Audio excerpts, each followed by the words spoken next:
So 62ನೇ ಪುಟ.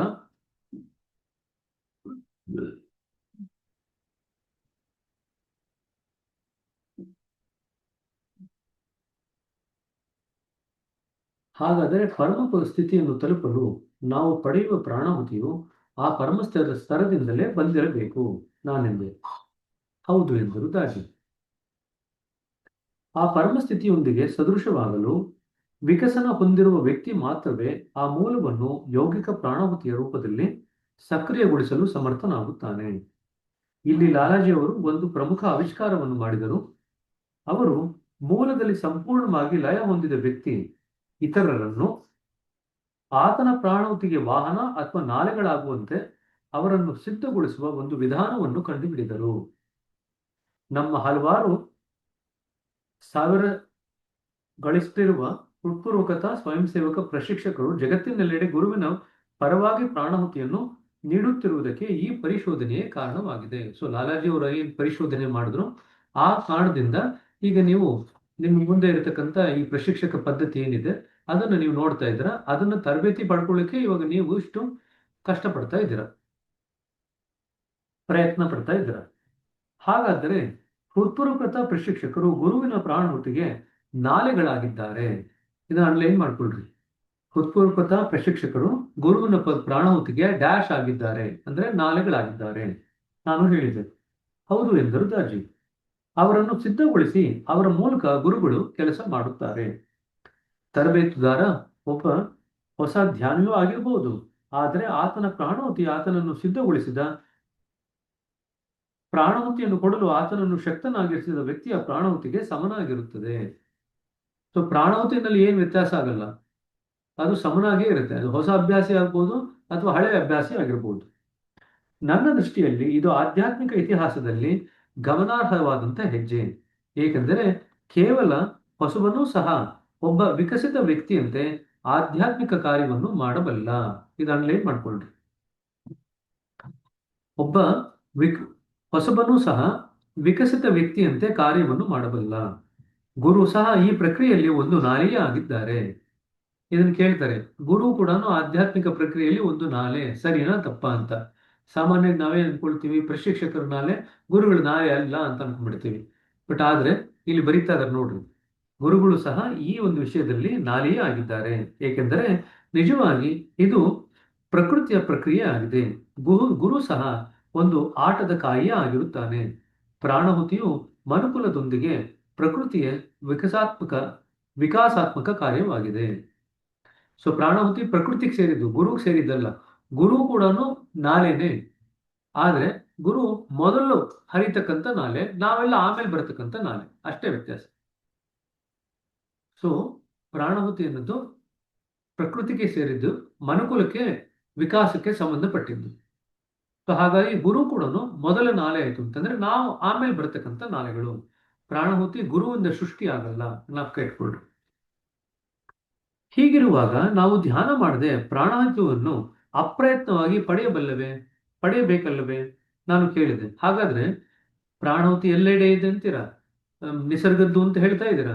ಹಾಗಾದ್ರೆ ನಾವು ಏನೂ ಮಾಡಿದ್ರೆ ನಮಗೆ ಪ್ರಾಣಾಹುತಿ ಬರ್ಬೇಕಲ್ಲ, ಧ್ಯಾನ ಮಾಡಿದೀರಾ ಅಂತ ಕೇಳ್ತಾರೆ. ಅದಕ್ಕೆ ದಾಜಿಯವರು ಈಗ ಒಂದು ಉದಾಹರಣೆ ಕೊಡ್ತಾರೆ. ಒಬ್ಬ ರೈತನು ಮಳೆಯಿಂದ ಲಾಭ ಹೊಂದಬೇಕಾದರೆ ತನ್ನ ಕ್ಷೇತ್ರವನ್ನು ಸಿದ್ಧಗೊಳಿಸಬೇಕು. ದಾಜಿ ಉತ್ತರಿಸಿದರು, ಪ್ರಕೃತಿ ತಾನು ಇರುವ ಹಾಗೆ ಇರುತ್ತದೆ. ನಾವು ನಮ್ಮನ್ನು ಅದಕ್ಕೆ ಶುದ್ಧಿಬದ್ಧಗೊಳಿಸಬೇಕು. ಅದಕ್ಕಾಗಿಯೇ ನಾವು ಸಾಧನೆ ಮಾಡುತ್ತೇವೆ. ಇದು ಅಂಡರ್ಲೈನ್ ಮಾಡ್ಕೊಳ್ರಿ. ಪ್ರಕೃತಿ ಇದ್ದ ಹಾಗೆ ಇರುತ್ತೆ, ಆದ್ರೆ ನಾವು ಅದಕ್ಕೆ ಹೊಂದ್ಕೋಬೇಕು, ಶುದ್ಧಿಬದ್ಧಗೊಳಿಸ್ಕೋಬೇಕು. ಆವಾಗ ಅದರಿಂದ ಲಾಭ ಪಡ್ಕೋಬಹುದು. ದೈವಿ ಪ್ರಚೋದನೆ ನಮ್ಮ ಹೃದಯದೊಳಗೆ ಯಾವ ಮಾಧ್ಯಮದ ಮೂಲಕ ಸಂವಹನಗೊಳ್ಳುತ್ತದೆ? ನಾನು ಕೇಳಿದೆ. ದಾಜಿಯವರು ಅಂದರೆ ಅಂತ ಮತ್ತೆ ಪ್ರಶ್ನೆ ಕೇಳ್ತಾರೆ. ಉದಾಹರಣೆಗೆ ಧ್ವನಿಯನ್ನು ತೆಗೆದುಕೊಳ್ಳಿ. ಧ್ವನಿಗೆ ವಾಯು ಅಥವಾ ನೀರಿನಂತ ಕಂಪಿಸಬಲ್ಲ ಒಂದು ಮಾಧ್ಯಮ ಬೇಕಾಗುತ್ತದೆ. ಪ್ರಾಣಾಹುತಿ ನಮ್ಮನ್ನು ತಲುಪಬೇಕಾದರೆ ಯಾವುದೇ ರೀತಿಯ ಮಾಧ್ಯಮ ಬೇಕಾಗುತ್ತದೆಯೇ? ನೀರು, ಗಾಳಿ, ಯಾವುದರ ಮಾಧ್ಯಮ ಬೇಕಾ ಅಂತ ಕೇಳ್ತಾ ಇದ್ದಾರೆ. ಯೋಗಾಭ್ಯಾಸದಲ್ಲಿ, ಯೋಗ ವಶಿಷ್ಠದಲ್ಲಿ ದೃಷ್ಟಿಯ ಮೂಲಕ, ಮಾತಿನ ಮೂಲಕ, ಸ್ಪರ್ಶದ ಮೂಲಕ ತನ್ನ ಶಿಷ್ಯನಲ್ಲಿ ದೈವತ್ವವನ್ನು ತುಂಬಿ ಆತನಲ್ಲಿ ಜ್ಞಾನೋದಯವಾಗುವಂತೆ ಮಾಡಬಲ್ಲವನೇ ನಿಜವಾದ ಗುರು ಎನ್ನಲಾಗಿದೆ. ಇದು ಅಂಡರ್ಲೈನ್ ಮಾಡ್ಕೊಳ್ರಿ. ಅಂದ್ರೆ ಪ್ರಾಣಾಹುತಿ ಇವಾಗ ಯಾವ್ಯಾವ್ದ್ರ ಮುಖಾಂತರ ನಮಗೆ ತಲುಪಬಹುದು ಅಂತ. ದೃಷ್ಟಿಯ ಮುಖಾಂತರ, ಮಾತಿನ ಮುಖಾಂತರ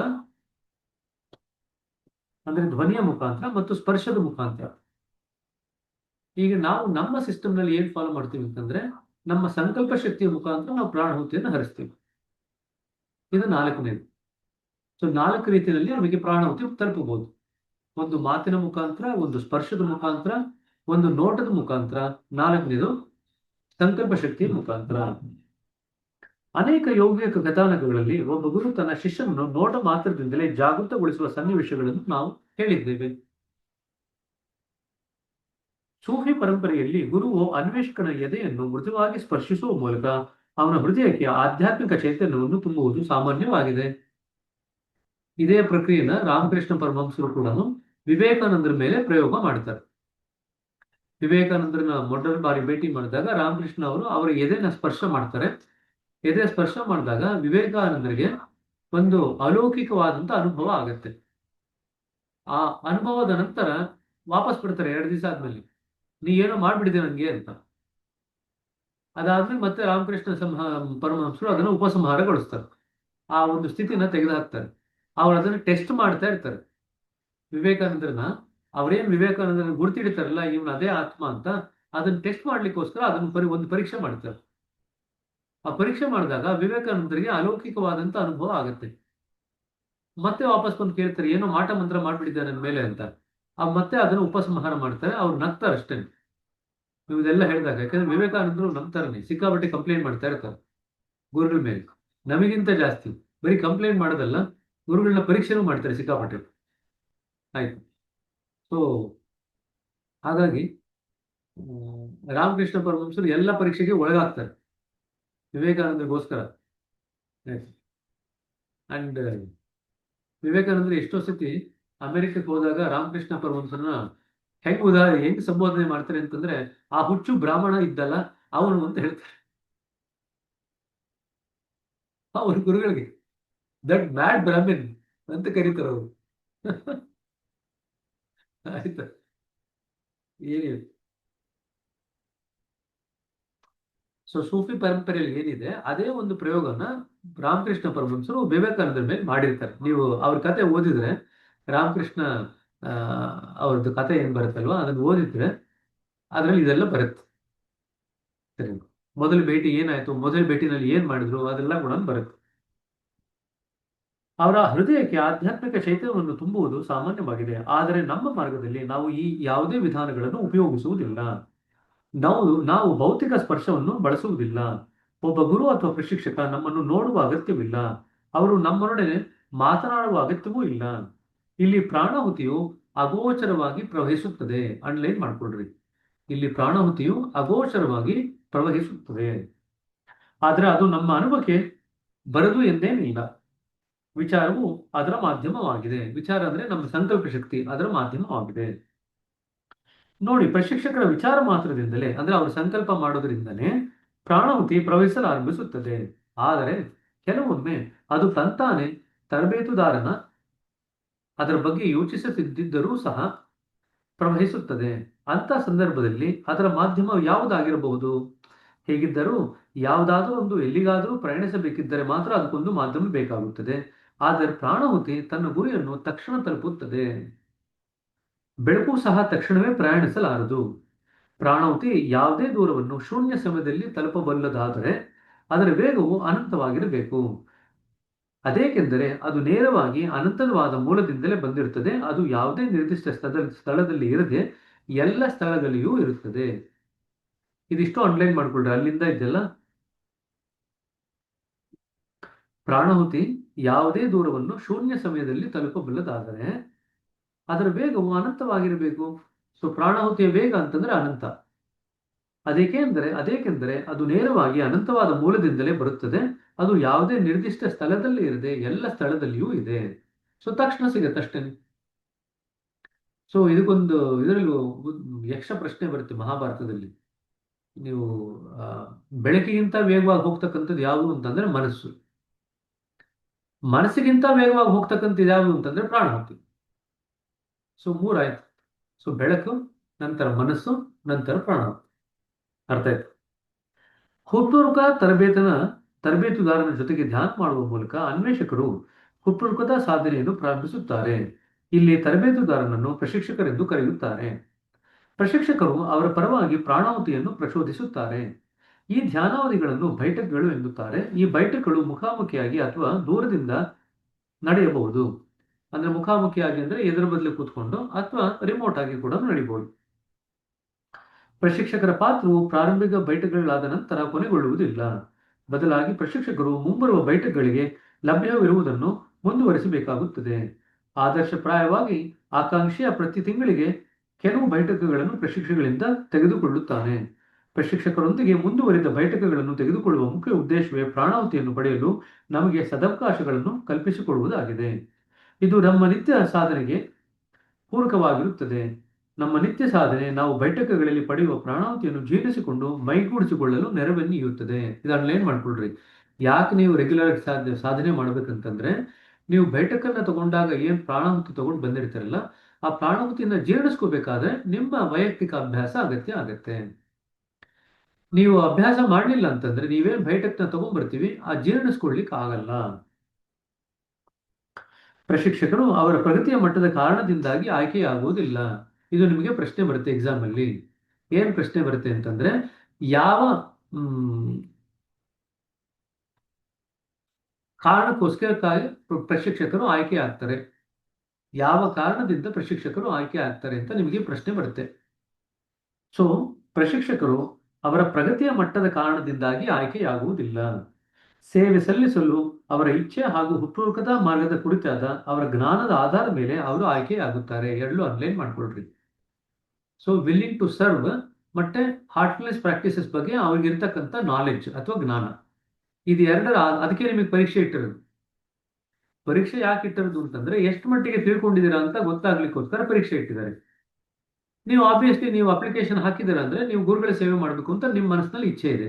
ಇದು ಎರಡೂ ಜೊತೆ ಆದಾಗ ಆಗ ನಿಮಗೆ ಆಯ್ಕೆ ಮಾಡಿ ಪ್ರಶಿಕ್ಷಕರ ತರಬೇತಿ ಕೊಡಲಾಗುತ್ತದೆ.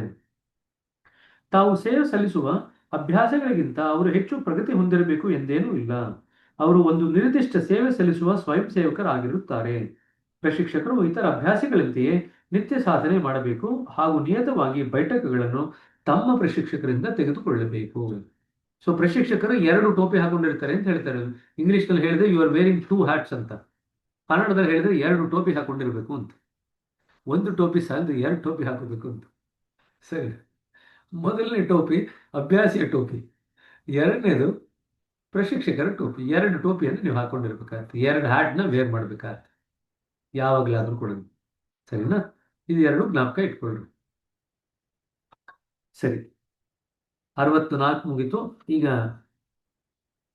ಇನ್ನು 2 ಪೇಜ್ ಇದೆ, ಇದನ್ನು ಮುಗಿಸಿದ್ರೆ ನೆಕ್ಸ್ಟ್ ಧ್ಯಾನಕ್ಕೆ ಹೋಗ್ಬೋದು. ಇದು ಎರಡು ಇವತ್ತು ಮುಗಿಸೋಣ, 2 ಪೇಜ್. ಆಮೇಲೆ ಪ್ರಶ್ನೆಗಳೇನು ಅಂತೇಳಿ ತಗೊಂಬೋಣ. ಪ್ರಾಣಾಹುತಿಯನ್ನು ನೀಡಬಲ್ಲ ಸಾಮರ್ಥ್ಯವನ್ನು ಹೊಂದಿರುವ ಇಷ್ಟೊಂದು ಸಂಖ್ಯೆಯ ಪ್ರಶಿಕ್ಷಕರನ್ನು ಹೊಂದಿರುವುದು ಆಧ್ಯಾತ್ಮಿಕ ಇತಿಹಾಸದಲ್ಲಿ ಅಭೂತಪೂರ್ವವಾಗಿದೆ ಎಂದರು ದಾಜಿ. ಹಿಂದೆ ಪ್ರಾಣಾಹುತಿಯನ್ನು ಗುಪ್ತವಾಗಿಡಲಾಗಿತ್ತು. ಅದು ಸಂಪೂರ್ಣವಾಗಿ ಒಂದು ರಹಸ್ಯ ಕಲೆಯಾಗಿತ್ತು. ಈಗ ಅದು ಉಚಿತವಾಗಿ ಲಭ್ಯವಿದೆ. ಹಿಂದಿನ ಕಾಲದಲ್ಲಿ ಅದು ಗುಪ್ತವಾಗಿ ಉಳಿದಿದ್ದು ಪ್ರಾಣಾಹುತಿ ನೀಡಬಲ್ಲ ಸಾಮರ್ಥ್ಯವಿದ್ದವರ ಸ್ವಾರ್ಥತೆಯಿಂದಾಗಿ ಅಲ್ಲ. ಇಂದಿನ ದೃಷ್ಟಿಕೋನ ವಿಭಿನ್ನವಾಗಿದೆ ಅಷ್ಟೇ.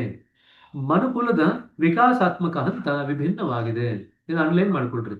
ಪ್ರಾಣಾಹುತಿ ಮುಂಚೆ ಗೌಪ್ಯವಾಗಿತ್ತು, ಈಗ ಎಲ್ಲೆಡೆ ಲಭ್ಯ ಇದೆ ಅಂತಂದ್ರೆ ಯಾಕೆ ಅಂತ ಕೇಳಿದ್ರೆ, ಈಗ ಮನುಕುಲದ ವಿಕಾಸಾತ್ಮಕ ಹಂತ ವಿಭಿನ್ನವಾಗಿದೆ. ಇಂದಿನ ದೃಷ್ಟಿಕೋನ ವಿಭಿನ್ನವಾಗಿದೆ ಅಷ್ಟೇ. ಪ್ರಾಣಾಹುತಿ ವ್ಯಾಪಕವಾಗಿ ಪಸರಿಸಬೇಕು ಎಂಬುದು ಕಾಲದ ಬೇಡಿಕೆ ಆಗಿದೆ. ಹುಟ್ಟುಹುಡುಕತೆಯು ಸಕಾಲದಲ್ಲಿ ಹೊಂದಿಕೆಯಾಗುತ್ತಿದ್ದು ಈ ಅಗತ್ಯವನ್ನು ಪೂರೈಸುವುದು ಅದರ ಪಾತ್ರವಾಗಿದೆ. ಹಾರ್ಟ್ಫುಲ್ನೆಸ್ ಪಾತ್ರ ಏನು? ಎಲ್ಲ ಕಡೆ ಪ್ರಾಣಾಹುತಿಯನ್ನು ಲಭ್ಯ ಮಾಡೋದು ಹಾರ್ಟ್ಫುಲ್ನೆಸ್ನ ಪಾತ್ರ. ಸರ್ವರಿಗೂ ಸೇವೆ ಸಲ್ಲಿಸುವುದು ಅದರ ಅಸ್ತಿತ್ವದ ಮುಖ್ಯ ಉದ್ದೇಶ. ಹಾರ್ಟ್ಫುಲ್ನೆಸ್ನ ಅಸ್ತಿತ್ವ ಯಾಕಿದೆ ಅಂತ ಹೇಳಿದ್ರೆ, ಎಲ್ಲರಿಗೂ ಪ್ರಾಣಾಹುತಿಯ ಮುಖಾಂತರ ಸೇವೆ ಸಲ್ಲಿಸುವುದು ಅದರ ಅಸ್ತಿತ್ವದ ಮುಖ್ಯ ಉದ್ದೇಶ. ಆಧ್ಯಾತ್ಮಿಕ ಸೇವೆ ಸ್ವಾರ್ಥರಹಿತವಾಗಿರಬೇಕು. ಅನ್ಲೈನ್ ಮಾಡ್ಕೊಳ್ರಿ. ಪ್ರಾಣಾಹುತಿಗಾಗಿ ನಾವು ಸೇವಾ ಶುಲ್ಕವನ್ನು ಕೇಳುವುದನ್ನು ನಾವು ಯೋಚಿಸಲು ಸಾಧ್ಯವಿಲ್ಲ. ಅದು ಅಪಚಾರವಾಗುತ್ತದೆ. ನನಗೆ ಸಿಕ್ಕುವುದನ್ನೆಲ್ಲವನ್ನೂ ನಾನು ಉಚಿತವಾಗಿ ಪಡೆದೆ, ಆದ ಕಾರಣ ನಾನು ನನ್ನಲ್ಲಿರುವುದೆಲ್ಲವನ್ನು ಉಚಿತವಾಗಿ ಕೊಟ್ಟೆ ಎಂದು ಬಾಬೂಜಿ ಅವರು ಹೇಳುತ್ತಿದ್ದರು. ದೇವರು ಎಂಬುದು ಮಾರಾಟಕ್ಕೆ ಇರುವ ವಸ್ತುವಲ್ಲ. ಆತನಿಗೆ ಬೆಲೆ ಕಟ್ಟಲಾಗುವುದಿಲ್ಲ. ಒಂದು ವೇಳೆ ಅವನಿಗೆ ಅದು ಇದ್ದುದೇ ಆಗಿದ್ದರೆ, ಬೆಲೆ ಇದ್ದುದೇ ಆಗಿದ್ದರೆ ಮತ್ತು ನೀವು ಅದನ್ನು ಪಾವತಿಸುವಷ್ಟು ಸಮರ್ಥರಾಗಿದ್ದರೆ, ಆಗ ನಿಮಗೆ ಆತನ ಅಗತ್ಯವಾದರೂ ಏನಿರುತ್ತದೆ? ಆಧ್ಯಾತ್ಮಿಕ ಸೇವೆಗಾಗಿ ಯಾರಾದರೂ ನಿಮ್ಮನ್ನು ಹಣವನ್ನು ಕೇಳಿದರೆ ಅವರಿಗೆ ಈ ಪ್ರಶ್ನೆಯನ್ನು ಹಾಕಿ. ಸರಿನಾ? ಸೊ ಎಲ್ಲರೂ ನಿಧಾನಕ್ಕೆ ಒಂದೊಂದೇ ಕೆಲಸ ಮುಗಿಸ್ಕೊಂಡು ಬಂದು ಈಗ ವಿಡಿಯೋ ಆನ್ ಮಾಡ್ಕೊಳ್ತಾ ಇದ್ದೀರಾ? ಹಾ, ಎಲ್ಲ ಯಾರ್ಯಾರು ಬಂದು ಕೇಳ್ಕೊತಾ ಯಾವಾಗ ಯಾವಾಗ ವಿಡಿಯೋ ಆನ್ ಮಾಡ್ಕೊಂಡ್ರು ಎಲ್ಲ ಗೊತ್ತಾಗುತ್ತೆ ಈಗ. ಎಲ್ಲ ಕೇಳ್ಕೊತಾ ಇದೀವಿ ಬ್ರದರ್, ಕೇಳ್ಕೊಂಡು ಕುತ್ಕೋತಾ ಅದೇ ಇದೀವಿ. ಹೇಳ್ತಿರೋದು. ಧನ್ಯವಾದಗಳು. ಎಲ್ಲ ಕೇಳ್ಕೊತಾ ಇದೀವಿ ಬ್ರದರ್, ತುಂಬಾ ಚೆನ್ನಾಗಿ ಹೇಳ್ತಾ ಇದ್ದೀರಾ, ಆಯ್ತು. Thank you. ಎಲ್ಲ ಆಧ್ಯಾತ್ಮಿಕ ಅಭಿಯಾನಗಳು ಒಗ್ಗೂಡಿ ಈ ಪ್ರಾಣವತಿಯ ಲಾಭ ಪಡೆಯಬೇಕು ಎಂಬುದು ನನ್ನ ಕನಸು. ಇದು ಅಂಡರ್ಲೈನ್ ಮಾಡ್ಕೊಳ್ರಿ. ಹಾಗಾಗಿನೇ ಈಗ ದಾಜಿಯವರು ಏನ್ ಮಾಡ್ತಾ ಇದಾರೆ ಇಲ್ಲ ಕಡೆ 10 ವರ್ಷದಿಂದ ಅಂತಂದ್ರೆ, ಎಲ್ಲ ಆಧ್ಯಾತ್ಮಿಕ ಪರಂಪರೆಗಳಿದೆಯಲ್ಲ ಅವರೆಲ್ಲವನ್ನೂ ಒಂದೇ ಒಂದು ತರಕ್ಕೆ ತಗೊಂಡ್ಬರ್ಲಿಕ್ಕೆ ಪ್ರಯತ್ನ ಪಡ್ತಾರೆ. ಎಲ್ಲರನ್ನೂ ಒಗ್ಗೂಡಿಸ್ಲಿಕ್ಕೆ ಪ್ರಯತ್ನ ಪಡ್ತಾ ಇದ್ದಾರೆ. ಯಾಕೆಂತಂದ್ರೆ ನಿಮ್ಮ ಆಧ್ಯಾತ್ಮಿಕ ಪರಂಪರೆ ಯಾವುದೇ ಆಗಿರ್ಬೋದು, ಆದ್ರೆ ಪ್ರಾಣಾಹುತಿಯ ಲಾಭವನ್ನು ಎಲ್ಲರೂ ಪಡ್ಕೋಬೇಕು ಅನ್ನೋದು ದಾಜಿಯವರ ಕನಸು. ನಾನು ಯಾವಾಗಲೂ ಹೇಳುವುದೇನೆಂದರೆ, ನೀವು ನಿಮ್ಮ ಮತವನ್ನಾಗಲಿ ಆಧ್ಯಾತ್ಮಿಕ ಸಂಪ್ರದಾಯವಾಗಲಿ ತೊರೆಯುವ ಅಗತ್ಯವಿಲ್ಲ. ಪ್ರಾಣಾಹುತಿ ಇಡೀ ಮನುಕುಲಕ್ಕೆ ಇದೆ. ನಿಮ್ಮ ಮತಧರ್ಮ ಹಾಗೂ ಸಂಸ್ಕೃತಿಯನ್ನು ಲೆಕ್ಕಿಸದೆ ನೀವು ಪ್ರಾಣಾಹುತಿ ಸಹಿತವಾಗಿ ಧ್ಯಾನಿಸಬಹುದು. ನೀವು ಕ್ರೈಸ್ತನೋ, ಮುಸಲ್ಮಾನನೋ, ಯಹೂದಿಯೋ, ಬೌದ್ಧನೋ ಎಂಬುದು ಮಹತ್ವದಲ್ಲ. ಪ್ರಾಣಾಹುತಿ ನಿಮ್ಮ ವಿಶ್ವಾಸವನ್ನು ವರ್ಧಿಸುವುದು ಅಷ್ಟೇ. ಅಂಡರ್ಲೈನ್ ಮಾಡ್ಕೊಳ್ರಿ. ಪ್ರಾಣಾಹುತಿ ನಿಮ್ಮ ಮತದಲ್ಲಿ ಇರತಕ್ಕಂಥ ನಿಮ್ಮ ವಿಶ್ವಾಸ ಏನಿದೆಯಲ್ಲ ಅದನ್ನು ವೃದ್ಧಿ ಮಾಡುತ್ತೆ. ವಿಶ್ವಾಸ ನಮ್ಮ ಅನುಭವದ ಫಲವಾಗಿದೆ ಮತ್ತು ಪ್ರಾಣಾಹುತಿಯು ಅನುಭವದ ದಾತನಾಗಿದ್ದಾನೆ. ಅದು ಅಂಡರ್ಲೈನ್ ಮಾಡ್ಕೊಳ್ರಿ. ಅದು ನಿಮಗೆ ಒಂದು ಲೈನ್ ಬರುತ್ತೆ ಮಾಡಿ. ವಿಶ್ವಾಸ ನಮ್ಮ ಅನುಭವದ ಫಲವಾಗಿದೆ, ಪ್ರಾಣಾಹುತಿಯು ಅನುಭವದ ದಾತವಾಗಿದೆ. ಆದಾಗ್ಯೂ ನಾವು ಪ್ರಾಣಾಹುತಿಯ ಬಗ್ಗೆ ಎಷ್ಟೇ ಉನ್ನತವಾಗಿ ಮಾತನಾಡಿದರೂ ನೇರವಾಗಿ ವ್ಯಕ್ತಿಗತ ಅನುಭವದ ಮೂಲಕ ಮಾತ್ರವೇ ಅದನ್ನು ನಾವು ಮೆಚ್ಚಬಹುದು. ಅದರ ಸತ್ವವನ್ನು ಮಾತುಗಳು ಎಂದೂ ಸೆರೆ ಹಿಡಿಯಲಾರವು. ಪ್ರಾಣಾಹುತಿಯನ್ನು ಬೌದ್ಧಿಕವಾಗಿ ಗ್ರಹಿಸುವ ಪ್ರಯತ್ನವು ಪೀಚ್ ಹಣ್ಣಿನ ರುಚಿಯನ್ನು ಬೌದ್ಧಿಕವಾಗಿ ತಿಳಿದುಕೊಳ್ಳುವ ಪ್ರಯತ್ನದ ಹಾಗೆ. ಪೀಚನ್ನು ಎಂದೂ ತಿಂದಿರದ ಒಬ್ಬನಿಗೆ ಅದನ್ನು ತಿನ್ನುವ ಅನುಭವವನ್ನು ತಿಳಿಸಿಕೊಡಲು ಸಾಧ್ಯವೇ? ನೀವು ಅದರ ಆಕಾರವನ್ನು, ಬಣ್ಣವನ್ನು, ಮೃದುತ್ವ ಮತ್ತು ಪರಿಮಳವನ್ನು ವಿವರಿಸಬಹುದು, ಆದರೆ ನೀವು ಅದನ್ನು ತಿನ್ನುವ ತನಕ ಅದರ ಬಗ್ಗೆ ನಿಮಗೆ ಏನೂ ತಿಳಿದಿರುವುದಿಲ್ಲ. ಸೊ ಅನುಭವ ಬೇಕು. ಧ್ಯಾನದಲ್ಲಿ ಅನುಭವ ಬೇಕು. ಧ್ಯಾನದ ಬಗ್ಗೆ ಎಷ್ಟೇ ತಿಳ್ಕೊಂಡ್ರೂ ಪ್ರಯೋಜನ ಇಲ್ಲ. ಧ್ಯಾನ ಮಾಡಿ ನಾವು ಅನುಭವ ಪಡ್ಕೊಂಡಾಗ ಮಾತ್ರನೇ ನಮ್ಗೆ ಅದರದ್ದು ರುಚಿ ಗೊತ್ತಾಗೋದು. ಆದ ಕಾರಣ ನಿಮಗೆ ಒಂದು ವೈಜ್ಞಾನಿಕ ವಿಧಾನವನ್ನು ಆರಿಸಿಕೊಂಡು ಪ್ರಾಣಾಹುತಿಯನ್ನು ಸ್ವತಃ ಪರೀಕ್ಷಿಸಿರಿ ಎಂದು ನಾನು ಸೂಚಿಸುತ್ತೇನೆ. ಅದಕ್ಕಾಗಿ ಒಂದು ಪ್ರಯೋಗವನ್ನು ಹಮ್ಮಿಕೊಳ್ಳಿರಿ. ಒಂದು ಪ್ರಯೋಗ ಮಾಡಿ ಅಂತ ಹೇಳ್ತಾ ಇದ್ದಾರೆ. ಏನದು? ಉದಾಹರಣೆಗೆ, ಔಷಧ ಶಾಸ್ತ್ರದಲ್ಲಿ ಸಂಶೋಧನೆಯ ಪ್ರಯತ್ನಗಳಲ್ಲಿ ಸ್ವಯಂ ಸೇವಕರನ್ನು 2 ಗುಂಪುಗಳಾಗಿ ವಿಂಗಡಿಸಲಾಗುತ್ತದೆ. ಸಂಶೋಧಕರು ನಿಜವಾದ ಔಷಧವನ್ನು ಒಂದು ಗುಂಪಿನ ಮೇಲೆ ಪ್ರಯೋಗಿಸುತ್ತಾರೆ. ಅದೇ ಸಮಯದಲ್ಲಿ ಇನ್ನೊಂದು ಗುಂಪಿನ ಮೇಲೆ ಹುಸಿ ಮದ್ದು ಅಂದ್ರೆ ಪ್ಲೆಸೆಬೊ ಪ್ರಯೋಗಿಸುತ್ತಾರೆ. ಪ್ರಯೋಗಾಧೀನ ಗುಂಪು ಎನ್ನಲಾಗುತ್ತದೆ. ಈ ಪ್ರಕ್ರಿಯೆಯಿಂದ ಸಂಶೋಧಕರಿಗೆ ಹುಸಿ ಮದ್ದುಗೆ ಎದುರಾಗಿ ಹೊಸ ಔಷಧಿಯ ಕಾರ್ಯಪಟುತ್ವವನ್ನು ಪರೀಕ್ಷಿಸಲು ಸಾಧ್ಯವಾಗುತ್ತದೆ. ಸೊ ಇದು ನಾವು ಮಾಡ್ತೀವಿ. ಹಾಗಾಗಿ 6-7 ವರ್ಷಗಳ ಮುಂಚೆ ದಾಜಿಯವರು ಇದ್ರ ಬಗ್ಗೆ ಹಾರ್ಟ್ ಫಿಲ್ಮ್ಸ್ ಪುಸ್ತಕ ಬರೆದಾಗ ಏನು ಹೇಳ್ತಿದ್ರು ಅಂತಂದ್ರೆ, ಮೊದಲು ಒಂದು 10 ನಿಮಿಷ ಪ್ರಾಣಾಹುತಿ ಇಲ್ಲದೇ ಇರೋ ಧ್ಯಾನ ಮಾಡಿಸಿ, ಆಮೇಲೆ ಒಂದು 10-15 ನಿಮಿಷ ಪ್ರಾಣಾಹುತಿ ಇದ್ದು ಧ್ಯಾನ ಮಾಡಿಸಿ, ಆ ಎರಡರ ಅನುಭವದಲ್ಲಿ ಇರ್ತಕ್ಕಂಥ ವ್ಯತ್ಯಾಸನ ಅವರೇ ಗ್ರಹಿಸ್ಕೊಳ್ಳಿಕ್ಕೆ ಬಿಡ್ರಿ ಅಂತ ಹೇಳ್ತಾ ಇದ್ರು ದಾಜಿಯವರು. ಸೊ ಈಗ 5-6 ವರ್ಷದ ಮುಂಚಿನ ಮಾತಿದ್ದು. ಆಗ ಸಾಕಷ್ಟು ಜನ ಇದರ ಒಂದು ಪ್ರಯೋಗವನ್ನು ಮಾಡಿದ್ದಾರೆ. ನಮ್ಮ ಪ್ರಯೋಗದಲ್ಲಿ ಪ್ರಾಣಾಹುತಿ ರಹಿತವಾದಂಥ ಧ್ಯಾನವನ್ನು ಪ್ಲೆಸಿಬೋ ಅಥವಾ ಪ್ರಯೋಗಾಧೀನ ಆಗಿರುತ್ತದೆ. ಇದು ಕೂಡ ನಿಮ್ಗೆ ಕೇಳ್ತಾರೆ. ಪ್ಲೆಸಿಬೋ ಅಂದ್ರೆ ಯಾವುದು? ಪ್ಲೆಸಿಬೋ ಅಂದ್ರೆ ಪ್ರಾಣಾಹುತಿ ರಹಿತವಾದಂಥ ಧ್ಯಾನ, ಪ್ಲೆಸಿಬೋ ಅಥವಾ ಪ್ರಯೋಗಾಧೀನ. ಪ್ರಾಣಾಹುತಿ ಇಲ್ಲದೆ ಧ್ಯಾನ ಮಾಡುವುದರಿಂದ ನಮಗೆ ಧ್ಯಾನದ ಪರಿಣಾಮ ಅದರಷ್ಟಕ್ಕೆ ಗೊತ್ತಾಗುತ್ತದೆ. ಪ್ರಯೋಗದ ಮುಂದಿನ ಹಂತವೆಂದರೆ ಉತ್ಪುಕತೆಯ ಪ್ರಶಿಕ್ಷಕರೊಂದಿಗೆ ಸಂಪರ್ಕವನ್ನು ಏರ್ಪಡಿಸಿಕೊಂಡು ಯೋಗಕ್ಕೆ ಪ್ರಾಣಾಹುತಿಯನ್ನು ಪಡೆಯುತ್ತಾ ಧ್ಯಾನ ಮಾಡುವುದು. ಮೊದಲು ಪ್ರಾಣಾಹುತಿ ರಹಿತರಾಗಿ ನಂತರ ಪ್ರಾಣಾಹುತಿ ಸಹಿತರಾಗಿ ಧ್ಯಾನಿಸುವುದರಿಂದ ನಾವು ಈ 2 ಅನುಭವಗಳನ್ನು ತುಲನೆ ಮಾಡಲು ಸಮರ್ಥರಾಗುತ್ತೇವೆ. ನೋಡಿ, ನಾನು ಪ್ರಾಣಾಹುತಿ ಬಗ್ಗೆ ಹೇಳುವುದನ್ನು ಜನರು ಹಾಗೆಯೇ ಒಪ್ಪಿಕೊಳ್ಳುವುದು ನನಗೆ ಬೇಕಾಗಿಲ್ಲ. ಅವರು ಅದನ್ನು ಸ್ವತಃ ನೀವೇ ಪರೀಕ್ಷಿಸಿ ಮತ್ತು ನಿಮ್ಮದೇ ಆದ ತೀರ್ಮಾನಗಳಿಗೆ ಬನ್ನಿ. ಸರಿ, ಇಲ್ಲಿಗೆ ಇವತ್ತು ನಿಲ್ಸೋಣಂತೆ. ಸೊ ಈ ಪ್ರಾಣಾಹುತಿ ಬಗ್ಗೆ ಏನಿರುತ್ತೆಲ್ಲ ನಾವು ಲಾಸ್ಟ್ ಒಂದು 2-3 ವಾರ ದಿನಗಳಿಂದ ಚರ್ಚೆ ಮಾಡ್ತಾ ಇದೀವಲ್ಲ, ಇವೆಲ್ಲವೂ ಕೂಡ ನಿಮಗೆ ಪರೀಕ್ಷೆನಲ್ಲಿ ಎಷ್ಟೋ ಬಾರಿ ಪ್ರಶ್ನೆಗಳನ್ನ ಕೇಳ್ತಾರೆ. ಸೊ ಇದು ನೀವು ಚೆನ್ನಾಗಿ ತಯಾರಾಗಬೇಕು ಪ್ರಾಣಾಹುತಿ ಬಗ್ಗೆ. ಸೊ ಪ್ರಾಣಾಹುತಿ ಬಗ್ಗೆ ಮತ್ತೊಂದ್ಸತಿ 1-2 ಸತಿ ಓದ್ಕೊಳ್ರಿ. ಇಂಪಾರ್ಟೆಂಟ್ ಪಾಯಿಂಟ್ ನಾವೇ ಪ್ರಾಣಾಹುತಿ ನಮ್ಮ ಮೇಲೆ ಯಾವೆಲ್ಲ ರೀತಿಯ ಪರಿಣಾಮ ಬೀರುತ್ತೆ ಅಂತ ಕೂಡ ಒಂದು ಪ್ರಶ್ನೆ ಬರುತ್ತೆ. ಅದು ನಿಮಗೆ ತೆರೆದ ಪುಸ್ತಕದಲ್ಲೂ ಬರ್ಬೋದು, ಮುಚ್ಚಿದ ಪುಸ್ತಕದಲ್ಲೂ ಕೂಡ ಬರ್ಬೋದು. ಅದಕ್ಕೂ ಕೂಡ ನೀವು ತಯಾರಾಗಬೇಕು. ನೀವು ಪ್ರಾಣಾಹುತಿ ಬಗ್ಗೆ ಕೇವಲ ತೆರೆದ ಪುಸ್ತಕದಲ್ಲೇ ಬರ್ಬೇಕಂತ ಏನಿಲ್ಲ, ಬೇರೆ ಭಾಗದಲ್ಲೂ ಕೂಡ ಅದು ಬರಬಹುದು. ಯಾಕಂದ್ರೆ ಪ್ರಾಣಾಹುತಿ ಅನ್ನೋದು ನಮ್ಮ ಧ್ಯಾನ ಪದ್ಧತಿಯಲ್ಲಿ ಒಂದು ತಿಳ್ಕೊಳ್ಳೇಬೇಕಾದಂತ ಒಂದು ಅಂಶ. ಹಾಗಾಗಿ ಅದನ್ನು ಅವರು ಮುಚ್ಚಿದ ಪುಸ್ತಕದ ಭಾಗದಲ್ಲೂ ಕೊಡಬಹುದು. ಯಾಕಂದ್ರೆ ಅದು ಅಭ್ಯಾಸಕ್ಕೆ ಸಂಬಂಧಪಟ್ಟಿದ್ದು ವಿಷಯ ಆದ್ರಿಂದ ಮುಚ್ಚಿದ ಪುಸ್ತಕದಲ್ಲೂ ಕೂಡ ಅದನ್ನು ಕ್ಲೋಸ್ ಬುಕ್ ಅಲ್ಲಿ ಕೂಡ ಕೊಡಬಹುದು. ನಿಮ್ಮ ಪ್ರಶ್ನೆ ಪ್ರಾಣಾಹುತಿ ನಮ್ಮ ಮೇಲೆ ಯಾವುದೆಲ್ಲ ರೀತಿಯೆಲ್ಲ ಪರಿಣಾಮ ಬೀರಿ ನಮ್ಮ ಆಧ್ಯಾತ್ಮಿಕ ಸಾಧನೆಗೆ ಅಥವಾ ಪ್ರಯಾಣಕ್ಕೆ ಸಹಾಯ ಮಾಡುತ್ತೆ ಅಂತ ಕೂಡ ಪ್ರಶ್ನೆಗೆ ಬರಬಹುದು. ಆ ರೀತಿ ಏನಾದ್ರು ಪ್ರಶ್ನೆ ಬಂತು ಅಂತಂದ್ರೆ ಅದಕ್ಕೆ ಜಾಸ್ತಿ ಮಾರ್ಕ್ಸ್ ಇರುತ್ತೆ, 5-6 ಅಂಕಗಳಿರುತ್ತೆ. ಸೊ ಇದರಲ್ಲಿ ಏನೇನೆಲ್ಲ ಪಾಯಿಂಟ್ಸ್ ಇದೆ ಅದೆಲ್ಲ ಬರಿಬೇಕು ಅಂತ ಅವ್ರು ನಿರೀಕ್ಷೆ ಮಾಡ್ತಾರೆ. ಹಾಗಾಗಿನೇ ಪ್ರಾಣಾಹುತಿ ಇದು ಮಾಡುತ್ತೆ ಅದು ಮಾಡುತ್ತೆ ಅಂತ ಎಲ್ಲ ಬಂದಾಗ ನಾನು ನಿಮ್ಗೆಲ್ಲ ಅಂಡರ್ಲೈನ್ ಮಾಡಿಸಿರೋದು. ಅದನ್ನೆಲ್ಲ ಮತ್ತೊಮ್ಮೆ ನೋಡ್ಕೊಳ್ರಿ, ಅದನ್ನ ಒಂದ್ ಕಡೆ ಬರ್ದಿಟ್ಕೊಳ್ರಿ. ಆಕ್ಚುಲಿ ಆನ್ಸರ್ ನೀವು ಇಲ್ಲೇ ಬರ್ದಿಟ್ಕೊಂಡ್ಬಿಡ್ತು ಅಂತಂದ್ರೆ ನಿಮ್ಗೆ ಅದನ್ನು ರಿವೈಸ್ ಮಾಡ್ಲಿಕ್ಕೆ ಸುಲಭ ಆಗುತ್ತೆ. ಸರಿ ಸರಿ, ನಾಳೆ ಇರ್ಲಿಕ್ಕಿಲ್ಲ ನಾನು, ಯಾಕಂದ್ರೆ ನಾಳೆ ಎಲ್ಲೋ ಹೋಗ್ತಾ ಇದೀವಿ, ಇಂಟರ್ನ್ಯಾಷನಲ್ ಯೋಗ ಡೇ ಇದೆಯಲ್ಲ, ಹಾಗಾಗಿ ನಾಳೆ ಇರ್ಲಿಕ್ಕಿಲ್ಲ. ಬೇಕಿದ್ರೆ ಇವತ್ತು 1-2-3 ಪೇಜ್ ಓದ್ಬೋಣ, ನಾಳೆದು ಕೊಡೋಣ ನಿಮ್ಗೆ ಒಂಚೂರು ಸಮಯ ಇತ್ತು ಅಂತಂದ್ರೆ. ಸರಿನಾ? ಓದೋಣ ಮುಂದಕ್ಕೆ. ಆಯ್ತು ಬ್ರದರ್, ಓದೋಣ. ಸೊ ಈಗ ಧ್ಯಾನ. ಕೊತ್ತುರುಕದ ಮಾರ್ಗದಲ್ಲಿ ಪ್ರತಿದಿನ ನಾವು ಒಂದು ನಿಶ್ಚಿತ ಸಮಯ ಮತ್ತು ಸ್ಥಳದಲ್ಲಿ ಆರಾಮವಾಗಿ ಕುಳಿತುಕೊಂಡು ಹೃದಯದಲ್ಲಿರುವ ದೈವಿ ಪ್ರಕಾಶದ ಮೇಲೆ ಧ್ಯಾನ ಮಾಡುತ್ತೇವೆ. ನಿಶ್ಚಿತ ಸಮಯ ಮತ್ತು ಸ್ಥಳ ಇದೆರಡು ಅನ್ಲೈನ್ ಮಾಡ್ಕೊಳ್ರಿ. ನನಗೆ ಧ್ಯಾನವು ಪ್ರತಿನಿತ್ಯದ ಸ್ಪಷ್ಟತೆ, ಹಗುರತೆ, ಪ್ರೇರಣೆ ಮತ್ತು ಪ್ರತ್ಯಕ್ಷ ಆಂತರಿಕ ಆನಂದದ ಮೂಲವಾಗಿದೆ. ಇದನ್ನ ಅನ್ಲೈನ್ ಮಾಡ್ಕೊಳ್ರಿ. ಧ್ಯಾನದಿಂದ ದಾಜಿಯವರು ಏನ್ ಗಳಿಸ್ಕೊಳ್ತಾ ಇದ್ದಾರೆ ಅಂದ್ರೆ, ಇವರು ಜೋಶ್ವಾ ಪಾಲಕ್ ಬರೀತಾ ಇದ್ದಾರೆ. ಧ್ಯಾನದಿಂದ ಏನ್ ಬರ್ತಿದೆ? ಪ್ರತಿನಿತ್ಯದ ಸ್ಪಷ್ಟತೆ, ಹಗುರತೆ, ಆಂತರಿಕ ಆನಂದ ಮತ್ತು ಪ್ರೇರಣೆ ಮೂಲವಾಗಿದೆ. ಈ ರೀತಿಯಾಗಿ ನಾನು ಕಳೆದ 15 ವರ್ಷಗಳಿಂದ ಪ್ರತಿದಿನ ಧ್ಯಾನ ಮಾಡುತ್ತಿದ್ದರು. ದಾಜಿಯವರೊಂದಿಗಿನ ನನ್ನ ಚರ್ಚೆಗಳು ನನ್ನ ತಿಳುವಳಿಕೆಗೆ ಹೊಸ ಆಯಾಮವನ್ನು ನೀಡಿ ನನ್ನ ಅಭ್ಯಾಸದಲ್ಲಿ ತೀವ್ರ ಮುನ್ನಡೆಯನ್ನು ಒದಗಿಸಿವೆ. ಈಗ ಪ್ರಶ್ನೆಗೆ ಬರ್ತಾರೆ, ಧ್ಯಾನ ಮಾಡುವುದು ಯಾವಾಗ ಮತ್ತು ಎಲ್ಲಿ? ನಾನು ಮೊದಲ ಬಾರಿ ಹೃತ್ಪೂರ್ವಕತೆಯ ಪದ್ಧತಿಯನ್ನು ಪ್ರಾರಂಭಿಸಿದಾಗ ಎಲ್ಲಿಯಾದರೂ ಯಾವಾಗಲಾದರೂ ಧ್ಯಾನ ಮಾಡುತ್ತಿದ್ದೆ. ಆಗ ನಾನು ಧ್ಯಾನದ ಸ್ಥಳ ಮತ್ತು ನಿಯಮಗಳಿಗೆ ಯಾವುದೇ ಮಹತ್ವವನ್ನು ನೀಡುತ್ತಿರಲಿಲ್ಲ. ನಂತರ ನನ್ನ ಜೀವನವು ಬಿಡುವಿಲ್ಲದಂತಾದಾಗ ದಿನದಲ್ಲಿ ಧ್ಯಾನವನ್ನು ನಿಶ್ಚಿತಗೊಳಿಸತೊಡಗಿದೆ. ಮನ ಬಂದಾಗ ಧ್ಯಾನ ಮಾಡುವುದರಲ್ಲಿ ಮತ್ತು ನಿಶ್ಚಿತ ಸಮಯದಲ್ಲಿ ಧ್ಯಾನ ಮಾಡುವುದರಲ್ಲಿ ವ್ಯತ್ಯಾಸಗಳು ನನಗೆ ಸ್ಪಷ್ಟವಾಗಿದ್ದವು. ಕೊಂಚ ಸಮಯಾನಂತರ ನನ್ನ ಧ್ಯಾನವನ್ನು ನಾನು ಬೆಳಗ್ಗೆ ಮುಂಜಾನೆಯ ಸಮಯಕ್ಕೆ ಬದಲಿಸಬೇಕಾಯಿತು. ಆಗ ನನ್ನ ಧ್ಯಾನಾಭ್ಯಾಸವು ನಿಜವಾಗಿಯೂ ಎತ್ತರೆತ್ತರಕ್ಕೆ ಏರಿತು.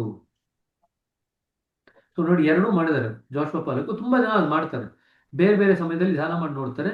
ಕಾಲಕ್ರಮೇಣದಲ್ಲಿ ಯಾವುದೋ ಒಂದು ಸಮಯ ನಿರ್ದಿಷ್ಟವಾಗಿ ಅನುಕೂಲ ಆಗುತ್ತೆ, ಅದೇ ಸಮಯದಲ್ಲಿ ನಾವು ನಿರಂತರವಾಗಿ ಧ್ಯಾನ ಮಾಡಲಿಕ್ಕೆ ಶುರು ಮಾಡ್ತೀವಿ. ಈಗ ಅನೇಕ ವರ್ಷಗಳ ನಂತರ ದಾಜಿಯವರು ಈ ಅನುಭವಗಳಿಗೆ ಕಾರಣಗಳನ್ನು ಹೇಳುವರೆಂಬ ಭರವಸೆಯನ್ನು ಇಟ್ಟುಕೊಂಡಿದ್ದೆ. ಧ್ಯಾನಕ್ಕೆ ಅತಿ ಸೂಕ್ತ ಸಮಯ ಯಾವುದು ನಾನು ಕೇಳಿದೆ. ಈಗ ಅವರೆಂದರು, ಸರಿ, ಆದರೆ ಕೆಲವು ಸಮಯಗಳು ಉಳಿದವುಗಳಿಗಿಂತ ಉತ್ತಮವಲ್ಲವೇ? ನಾನು ಕೇಳಿದೆ. ಧ್ಯಾನಕ್ಕೆ ಸರಿ ಇಲ್ಲದ ಸಮಯ ಎಂಬುದಿದೆಯೇ ಎಂದು ಉತ್ತರಿಸಿದರು. ಸೊ ದಾಜಿಯವರು ಜೋಶ್ವಾ ಪಾಲಕ್ಗೆ ಕಾಲು ಎಳಿತಾ ಇದ್ದಾರೆ. ಆಯ್ತು. ಸೊ ಅವರಿಬ್ರು ಒಡನಾಟದಲ್ಲಿ ನೀವು ನೋಡ್ಬೋದು, ಇವ್ರ ಕಾಲು ಎಳಿತಾರೆ, ಇವ್ರು ಅವ್ರ ಕಾಲು ಎಳಿತಾರೆ. ಆಯ್ತು, ಸುಮ್ಮನೆ ಪ್ರಶ್ನೋತ್ತರ ಮುಖಾಂತರ ಇಲ್ಲ. ಆಕ್ಚುಲಿ ಅವ್ರು ನಗ್ನಗ್ತಾ ಮಾತಾಡ್ತಾ ಇದನ್ನೆಲ್ಲ ಬರ್ದಿರೋದು. ತುಂಬಾ ಸೀರಿಯಸ್ ಆಗಿ ಏನ್ ಮಾತಾಡ್ಕೊಂಡು ಬರ್ದಿಲ್ಲ ಇದನ್ನು. ಸೊ ಅದು ಓದ್ಬೇಕಾದ್ರೆ ನಾವು ಖುಷಿಯಾಗಿ ಓದ್ಬೇಕು. ಸೀರಿಯಸ್ ಆಗಿ ಇಟ್ಕೊಂಡು ತಲೆ ಮೇಲೆ ಹಣೆ ಬಟ್ಟೆ ಕಟ್ಕೊಂಡು ಓದಿದ್ರೆ ಪ್ರಯೋಜನ ಇಲ್ಲ. ಅರ್ಥ ಆಯ್ತು? ಅವ್ರಿಬ್ರು ಖುಷಿಯಾಗಿ ಅವ್ರ ಕಾಳು ಇರ್ತಾರೆ, ಇವ್ರ ಕಾಳು ಇರ್ತಾರೆ. ಸೊ ಅವ್ರು ನೋಡಿ ಏನ್ ಕೇಳ್ತಾರೆ, ಧ್ಯಾನಕ್ಕೆ ಸೂಕ್ತ ಸಮಯ ಯಾವುದು ಅಂತ ಹೇಳಿದ್ರೆ ಈಗ ಅಂತ ಹೇಳ್ತಾರೆ ದಾಜಿ ಅವರು. ಆಯ್ತು.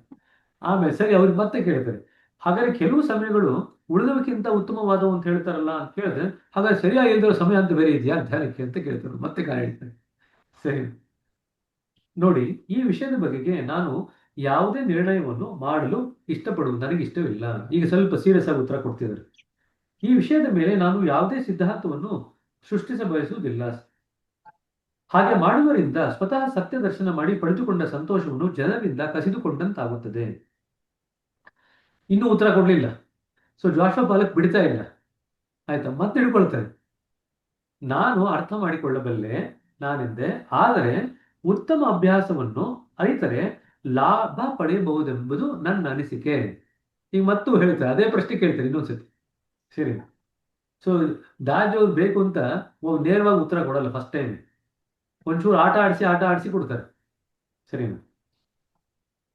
ಸರಿ ಸರ್. ಸರಿ ಸರ್, ಈಗ ನಾವು ಮಕ್ಕಳನ್ನ ಆಟ ಆಡಿಸ್ತೀವಲ್ಲ, ಮಕ್ಕಳಿಗೆ ಜ್ಞಾಪಕ ಇದೆಯಾ? ಮಕ್ಕಳಿಗೆ ಚಾಕ್ಲೇಟ್ ತಂದ್ರೆ ಹಿಂಗ್ ಮಾಡ್ತೀವಿ ಹಂಗ್ ಮಾಡ್ತೀವಿ, ಒಂದೇ ಸತಿ ನೇರವಾಗಿ ತಂದು ಕೊಡಲ್ಲ. ನೋಡಿದಾರೆ ನೀವು ಚಾಕ್ಲೇಟ್ ಕೊಡ್ಬೇಕಾದ್ರೆ? ಸೊ ಆ ಥರ ಈಗ ದಾಜಿ ಅವರು ಜಾಷುವಾ ಪಾಲಿಚ್ಗೆ ಚಾಕ್ಲೇಟ್ ಕೊಡಬೇಕಾದ್ರೆ ಆಟ ಆಡಿಸಿ ಕೊಡ್ತಾ ಇದ್ದಾರೆ. ಸರಿ, ಅದಕ್ಕೆ ಈಗ ಸ್ವಲ್ಪ ಸೀರಿಯಸ್ ಆಗಿ ಸರಿ ಸರ್ ಅಂತ ದಾಜಿ ಅವರು ಜಾಷುವಾ ಪಾಲಕ್ ಹೇಳ್ತಾರೆ. ಸರಿ ಸರ್ ಎಂದು ನಗುತ್ತಾ ಹೇಳಿದರು. ಧ್ಯಾನದ ಸಮಯದ ಬಗೆಗೆ ನಮ್ಮ ಹಿರಿಯರು ನಮಗೆ ಸಾಕಷ್ಟು ತಿಳಿಯನ್ನು ನೀಡಿದ್ದಾರೆ. ಆದರೆ ನಾನು ಪ್ರಯೋಗಶೀಲ ವ್ಯಕ್ತಿ. ಹಾಗಾಗಿ ನಾನು ಹೇಳುವುದೆಂದರೆ, ಯಾವಾಗ ನಿಮಗೆ ಅತಿ ಕಡಿಮೆ ಶಾಂತಿ ಭಂಗವಾಗುವ ಅವಕಾಶವಿದೆಯೋ ಆಗ ಧ್ಯಾನ ಮಾಡಿರಿ. ಇದು ಅಂಡರ್ಲೈನ್ ಮಾಡ್ಕೊಳ್ರಿ. ರಾಜವ್ರು ಏನು ಉತ್ತರ ಕೊಡ್ತಿದ್ರೆ, ಯಾವಾಗ ಧ್ಯಾನ ಮಾಡಬೇಕು? ಯಾವಾಗ ನಿಮಗೆ ಅತಿ ಕಡಿಮೆ ಶಾಂತಿ ಭಂಗವಾಗುವುದೋ ಆ ಸಮಯದಲ್ಲಿ ಧ್ಯಾನ ಮಾಡಿರಿ. ಇಂದಿನ ವ್ಯಸ್ತ ಜೀವನದಲ್ಲಿ ಶ್ರೇಷ್ಠ ಸಮಯದಲ್ಲಿ ಧ್ಯಾನ ಮಾಡಲು ಯಾವಾಗಲೂ ಸಾಧ್ಯವಾಗದಿರಬಹುದು. ಅನೇಕ ಗೃಹಕೃತ್ಯಗಳಿರುತ್ತವೆ. ಮಕ್ಕಳನ್ನು ನೋಡಿಕೊಳ್ಳುವುದು, ಕೆಲಸಕ್ಕೆ ಹೋಗುವುದು ಇತ್ಯಾದಿ ಅನೇಕ ಬೇಡಿಕೆಗಳಿದ್ದಾಗ ನಾವು ನಮ್ಮ ಸಮಯವನ್ನು ಜಾಗ್ರತೆಯಿಂದ ಆಯ್ದುಕೊಳ್ಳಬೇಕು. ಮುಂಜಾನೆ ಧ್ಯಾನ ಮಾಡುವುದು ಒಂದು ಪರಿಹಾರ. ಆಗ ನಿಮ್ಮ ಸಮಯ ಮತ್ತು ಗಮನವನ್ನು ಬೇಡುವ ಸಂಗತಿಗಳು ಅಷ್ಟಾಗಿ ಇರುವುದಿಲ್ಲ. ನಿಮಗೆ ಇಷ್ಟವಾದರೆ ಏನೇ ಆಗಲಿ ಅದನ್ನು ಮಾಡುತ್ತೀರಿ. ಸೊ ಮುಂಜಾನೆ ಸಮಯ ಯಾಕೆ ಹೇಳ್ತಿದ್ದಾರೆ? ಮುಂಜಾನೆ ಸಮಯದಲ್ಲಿ ನಮಗೆ ಸಮಯ ಇರುತ್ತೆ ಮತ್ತು ಗಮನ ಬೇರೆಡೆಗೆ ಹೋಗುವಂತ ಸಂಗತಿಗಳು ಕಮ್ಮಿ ಇರುತ್ತೆ. ಆ ಕಾರಣಕ್ಕಾಗಿ ಅವರು ಮುಂಜಾನೆ ಮಾಡಿ ಅಂತ ಹೇಳ್ತಾ ಇದ್ದಾರೆ. ಸರಿ ನೋಡಿ, ಒಬ್ಬ ಶ್ರದ್ಧಾವಂತ ಧ್ಯಾನಿಯು ಇಂದು ನಾನು ಧ್ಯಾನ ಮಾಡಲು ಅನುಕೂಲವಿಲ್ಲ ಎಂದು ಹೇಳುವುದೇ ಇಲ್ಲ. ನೀವು ನಿಮ್ಮ ಸ್ನೇಹಿತನಿಗೆ ನಾನು ಅನುಕೂಲವಾದಾಗ ಮಾತ್ರ ನಿನ್ನನ್ನು ಭೇಟಿಯಾಗುತ್ತೇನೆ ಎನ್ನುವರೆಂದುಕೊಳ್ಳಿ. ಅದರರ್ಥ ನಿಮ್ಮ ಅನುಕೂಲವು ನಿಮ್ಮ ಸ್ನೇಹಕ್ಕಿಂತ ಮುಖ್ಯವೆಂದು ತಿಳಿಯುತ್ತದೆ. ಧ್ಯಾನ ಮತ್ತೊಂದು ವಿಧದ ಭೇಟಿ. ಅದು ನಮ್ಮೊಳಗಿನ ಸ್ನೇಹಿತನಾದ ಆತ್ಮನೊಂದಿಗೆ ಪವಿತ್ರ ಭೇಟಿ. ಅಂಡರ್ಲೈನ್ ಮಾಡ್ಕೊಳ್ರಿ. ಧ್ಯಾನ ಅನ್ನೋದು ಒಬ್ಬ ಸ್ನೇಹಿತನ ಭೇಟಿ ಮಾಡಿದಂಗೆ, ನಮ್ಮ ಒಳಗಡೆ ಇರ್ತಕ್ಕಂಥ ಆತ್ಮದ ಜೊತೆಗಿನ ನಮ್ಮ ಭೇಟಿ, ಪವಿತ್ರ ಭೇಟಿ. ಆದರೂ ಇಂದಿನ ಕಾಲದಲ್ಲಿ ಜನರು ಬಹಳ ವ್ಯಸ್ತರಾಗುತ್ತಾರೆ. ನಾನೆಂದೆ, ಧ್ಯಾನ ಮಾಡಲು ತಮ್ಮ ಬಳಿ ಸಮಯವಿಲ್ಲವೆಂದು ಅನೇಕರು ಹೇಳುತ್ತಾರೆ ಅಂತ ಮತ್ತೆ ಜೋಷುವಾ ಪಾಲಕ್ ಹೇಳ್ತಾ ಇದ್ರಿ. ಅವ್ರು ಬೇಸಿಕ್ಲಿ ಒಂದು ಉತ್ತರ ಬೇಕು. ದಾಜಿಯವರು ಒಂದು ಉತ್ತರ ಕೊಟ್ಟರು, ಅವ್ರಿಗೆ ಇನ್ನೂ ಮನಸ್ಸಿಗೆ ಸಮಾಧಾನ ಆಗಿಲ್ಲ. ಅದಕ್ಕೆ ಮತ್ತೆ ಇನ್ನೂ ಅದನ್ನೇ ಪ್ರಶ್ನೆ ಕೆದಕ್ತಾ ಇದ್ದಾರೆ. ನನಗೆ ಒಂದು ಘಟನೆ ನೆನಪಾಗುತ್ತಿದೆ. ದಾಜಿ ಹೇಳಿದರು, ಒಮ್ಮೆ ಭಾರತ ಸರ್ಕಾರದ ಹಿರಿಯ ಶಾಸಕರೊಬ್ಬರು ಬಾಬುಜಿ ಅವರನ್ನು ಭೇಟಿಯಾಗಲು ಬಂದರು. ಆ ಅಧಿಕಾರಿಗೆ ಧ್ಯಾನದಲ್ಲಿ ಆಸಕ್ತಿ ಇತ್ತು, ಆದರೆ ಅದಕ್ಕಾಗಿ ಸಮಯ ಇಲ್ಲವೆಂದು ಅವರು ಹೇಳಿದರು. ಅವರಿಗಿಂತ ವ್ಯಸ್ತವಾಗಿರುವವರು ಯಾರಾದರೂ ಇದ್ದಾರೆ ಎಂದು ಬಾಬುಜಿ ಅವರು ಕೇಳಿದರು. ಹೌದು, ಅಧಿಕಾರಿ ಹೇಳಿದರು. ಪ್ರಧಾನಿ ಮಂತ್ರಿಗಳು ಹೆಚ್ಚು ವ್ಯಸ್ತರಾಗಿರುತ್ತಾರೆ. ಆ ಸಮಯದಲ್ಲಿ ಇಂದಿರಾ ಗಾಂಧಿ ಅವರು ಪ್ರಧಾನಮಂತ್ರಿ ಆಗಿದ್ದರು. ಬಾಬುಜಿ ಉತ್ತರಿಸಿದರು, ಹಾಗಾದರೆ ಅವರ ವ್ಯಸ್ತತೆ ಮತ್ತು ನಿಮ್ಮ ವ್ಯಸ್ತತೆಗಳ ವ್ಯತ್ಯಾಸವನ್ನು ನನಗೆ ಕೊಡಿ ಮತ್ತು ಆ ಸಮಯವನ್ನು ಧ್ಯಾನಕ್ಕಾಗಿ ಮೀಸಲಾಗಿಡಿ ಅಂತ ಹೇಳ್ತಾರೆ. ಎಷ್ಟು ಜನ ಉತ್ತರ ಕೊಡ್ತಾರೆ ನೋಡಿ. ಸೊ ಯಾರಾದ್ರೂ ಟೈಮ್ ಇಲ್ಲ ಅಂತಂದ್ರೆ, ನಿಮಗಿಂತ ಬಿಸಿಯವರು ಯಾರೇನಿದ್ದಾರೆ ಅಂತ ಕೇಳ್ರಿ, ಎರಡನ್ನು ಮೈನಸ್ ಮಾಡಿ ಇರ್ತಕ್ಕಂಥ ಟೈಮ್ನ ಧ್ಯಾನಕ್ಕೆ ಉಪಯೋಗಿಸ್ರಿ ಅಂತ ಹೇಳ್ರಿ. ಸರಿನಾ? ಇದು ನಾವು ಯಾರಿಗೆ ಬೇಕಾದ್ರೂ ಉತ್ತರ ಕೊಡ್ಬೋದು. ಸೊ ದಾಜಿಯವರು ಏನು ಉತ್ತರ ಕೊಟ್ಟಿದಾರಲ್ಲ, ಇದನ್ನ ನಾವು ಯಾರ ಮೇಲೆ ಬೇಕಾದ್ರೂ ಪ್ರಯೋಗ ಮಾಡ್ಬೋದು. ಸರಿನಾ? ಒಂಥರ ಬ್ರಹ್ಮಾಸ್ತ್ರ ಇದ್ದಾಗೆ, ಯಾರು ತಪ್ಪಿಸ್ಕೊಳ್ಲಿಕ್ಕಾಗಲ್ಲ ಅಸ್ತ್ರದಿಂದ. ಸರಿನಾ? ಧ್ಯಾನ ನಿಜವಾಗಿ ಆದ್ಯತೆಯಾಗಿದ್ದಲ್ಲಿ ನಾವೆಷ್ಟೇ ವ್ಯಸ್ತರಾಗಿದ್ದೇವೆಂದರೂ ಅದನ್ನು ಅವರು ದೂರುತ್ತಿರಲಿಲ್ಲ. ತಾವೆಷ್ಟೇ ವ್ಯಸ್ತರಾಗಿರುವರೆಂದು ಅವರು ದೂರುತ್ತಿರಲಿಲ್ಲ. ಸಮಯವನ್ನು ಹೊಂದಿಸಿಕೊಳ್ಳಬಹುದಾಗಿತ್ತು. ಅದಕ್ಕೆ ವಿರುದ್ಧವಾಗಿ ನನಗೆ ಧ್ಯಾನವನ್ನು ಕಲಿಸಿದ ಮಹಿಳೆಯು ಧ್ಯಾನದ ಮೇಲೆ ಅತ್ಯಾಸಕ್ತಿಯನ್ನು ಹೊಂದಿದ್ದರು. ಆದರೆ ಆಕೆ ತನ್ನ ಕುಟುಂಬದ ವಿರೋಧವನ್ನು ಎದುರಿಸಬೇಕಾಯಿತು, ತೀವ್ರ ವಿರೋಧ. ಆಕೆ ಅದನ್ನು ಹೇಗೆ ನಿಭಾಯಿಸಿದರು? ಪ್ರತಿದಿನ ಆಕೆ ಎಲ್ಲರಿಗೂ ಏಳುವ ಮೊದಲೇ ಎದ್ದು ಮಲಗಿದಂತೆ ನಟಿಸುತ್ತಾ ಧ್ಯಾನ ಮಾಡುತ್ತಿದ್ದರು. ಕೆಲವೊಮ್ಮೆ ಸ್ನಾನದ ಕೋಣೆಯನ್ನು ಉಪಯೋಗಿಸುವಂತೆ ನಾಟಕವಾಡುತ್ತಾ ಅಲ್ಲಿ ಧ್ಯಾನ ಮಾಡುತ್ತಿದ್ದರು. ಆಕೆಯ ಜೀವನ ಧ್ಯಾನದ ಸುತ್ತ ಸುತ್ತುತ್ತಿತ್ತು. ನಿಮಗೆ ಯಾವುದರ ಮೇಲಾದರೂ ಅತ್ಯಾಸಕ್ತಿ ಇದ್ದರೆ ನೀವು ಯಾವುದಾದ್ರೂ ಒಂದು ದಾರಿಯನ್ನು ಹುಡುಕುತ್ತೀರಿ. ಅಂಡರ್ಲೈನ್ ಮಾಡ್ಕೊಳ್ರಿ. ನಿಮ್ಗೆ ಯಾವ್ದಾದ್ರು ಮೇಲೆ ಅತಿ ಆಸೆ ಇತ್ತು ಅಂತಂದ್ರೆ ಯಾವುದೋ ಒಂದು ದಾರಿ ಹುಡ್ಕೊಳ್ತೀರ. ಪ್ರೇಮವು ಬೀಗ ತಯಾರಕರನ್ನು ಕಂಡು ನಗುತ್ತದೆ ಎಂಬ ಗಾದೆ ಮಾತಿದೆ. ಇದು ನಿಮ್ಹಾನ್ಸ್ನಲ್ಲಿ ನಾವು ಪೇಷಂಟ್ಗಳನ್ನೆಲ್ಲ ಅಡ್ಮಿಟ್ ಮಾಡಿರ್ತೀವಿ. ಏನೋ ಗಾಂಜಾ ತಗೊಳ್ತಿರ್ತಾರೆ ಹಂಗೆ ಹಿಂಗೆ ಅಂತ. ಅವರು ಎಷ್ಟು ನಿಪುಣರು ಅಂತಂದ್ರೆ ಗಾಂಜಾನ ಹಾಸ್ಪಿಟ್ಲಲ್ಲಿ ಅಡ್ಮಿಟ್ ಮಾಡಿದ್ರೆ ಅಲ್ಲೇ ತಗೊಂಬಂದು ಅಲ್ಲೇ ಹೊಡಿತಾರೆ ಗಾಂಜಾ. ಹಾಸ್ಪಿಟ್ಲಲ್ಲಿ ಅಡ್ಮಿಟ್ ಆಗಿರ್ತಾರೆ, ಅಲ್ಲೇ ಕಿಟಕಿಯಿಂದ ಗಾಂಜಾ ತರಿಸ್ಕೊಂಡು ಅಲ್ಲೇ ಹಾಸ್ಪಿಟಲ್ಲೇ ಗಾಂಜಾ ಹೊಡಿತಾರೆ. ಅಂದ್ರೆ ನೋಡಿ, ನಿಮಗೆ ಅತ್ಯಾಸಕ್ತಿ ಇತ್ತು ಅಂತಂದ್ರೆ ನೀವು ಯಾವುದೋ ಒಂದು ದಾರಿ ಕಂಡುಹಿಡ್ಕೊಳ್ತೀರಿ. ಸರಿ, ನಿಮಾನ್ಸ್ನಲ್ಲಿ ನೀವು ಪ್ರತಿ ವಾರ ಬೇಕಾದ್ರೆ ತಪಾಸಣೆ ಮಾಡ್ರಿ, ಒಂದಿಷ್ಟು ಗಾಂಜಾ ಸಿಗತ್ತೆ ನಿಮಗೆ. ಯಾವ ವಾರ್ಡಲ್ಲಿ? De addiction ವಾರ್ಡಲ್ಲಿ. ಅವ್ರು ಸೇರಿದೆ ಗಾಂಜಾ ಬಿಡ್ಲಿಕ್ಕೆ ಅಂತ ಆ ವಾರ್ಡಲ್ಲೇ ಗಾಂಜಾ ತಗೊಂಡು ತಗೊಳ್ತಾರೆ. ಅಂದ್ರೆ ಮನುಷ್ಯ ತುಂಬಾ ಆಸಕ್ತಿ ಇತ್ತು ಅಂತಂದ್ರೆ ಯಾವುದೋ ಒಂದು ದಾರಿ ಹುಡ್ಕೊಳ್ತಾರೆ. ನೀವು ಅದನ್ನು ತಪ್ಪಿಸೋದು ಬಹಳ ಕಷ್ಟ ಇದೆ. ಸರಿ, ಮಕ್ಕಳು ಅಷ್ಟೇ ಕೆಲವೊಮ್ಮೆ ಈ ಯಂಗ್ಸ್ಟರ್ಸ್ ಇರ್ತಾರಲ್ಲ, ಅವ್ರಿಗೆ ಸಿಗರೆಟ್ ಸೇದು ಅಂತ ಒಂದು ಚಟ ಹತ್ತತ್ತೆ. ಸಣ್ಣ ವಯಸ್ಸಿನಲ್ಲಿ ಇದೆಲ್ಲ ಚಟ ಹತ್ತದ್ದು ಸಾಮಾನ್ಯವಾಗಿ 14, 15, 16 ಇದೆಲ್ಲ ಆ ವಯಸ್ಸಿನಲ್ಲಿ ಅವೆಲ್ಲ ಶುರು ಮಾಡ್ಕೊಳ್ಳೋದು ಸಿಗರೆಟ್ ಸೇದೋದು. ಯಾರೂ ನೋಡದೇ ಇರೋಂಥ ಸಮಯಕ್ಕೆ ಅಲ್ಲಿ ಹೋಗ್ತಾರೆ ಅವ್ರು. ಅಂದ್ರೆ ಅವ್ರ ಮನೆಯಿಂದ ದೂರ ಇರ್ತಕ್ಕಂಥ ಜಾಗ, ಯಾರೂ ಅಲ್ಲಿ ಓಡಾಡಬಾರದು ಅಂತ ಜಾಗಕ್ಕೆ ಹೋಗಿ ಸಿಗರೆಟ್ ಸೇದ್ಕೊಂಡು ಬರ್ತಾರೆ.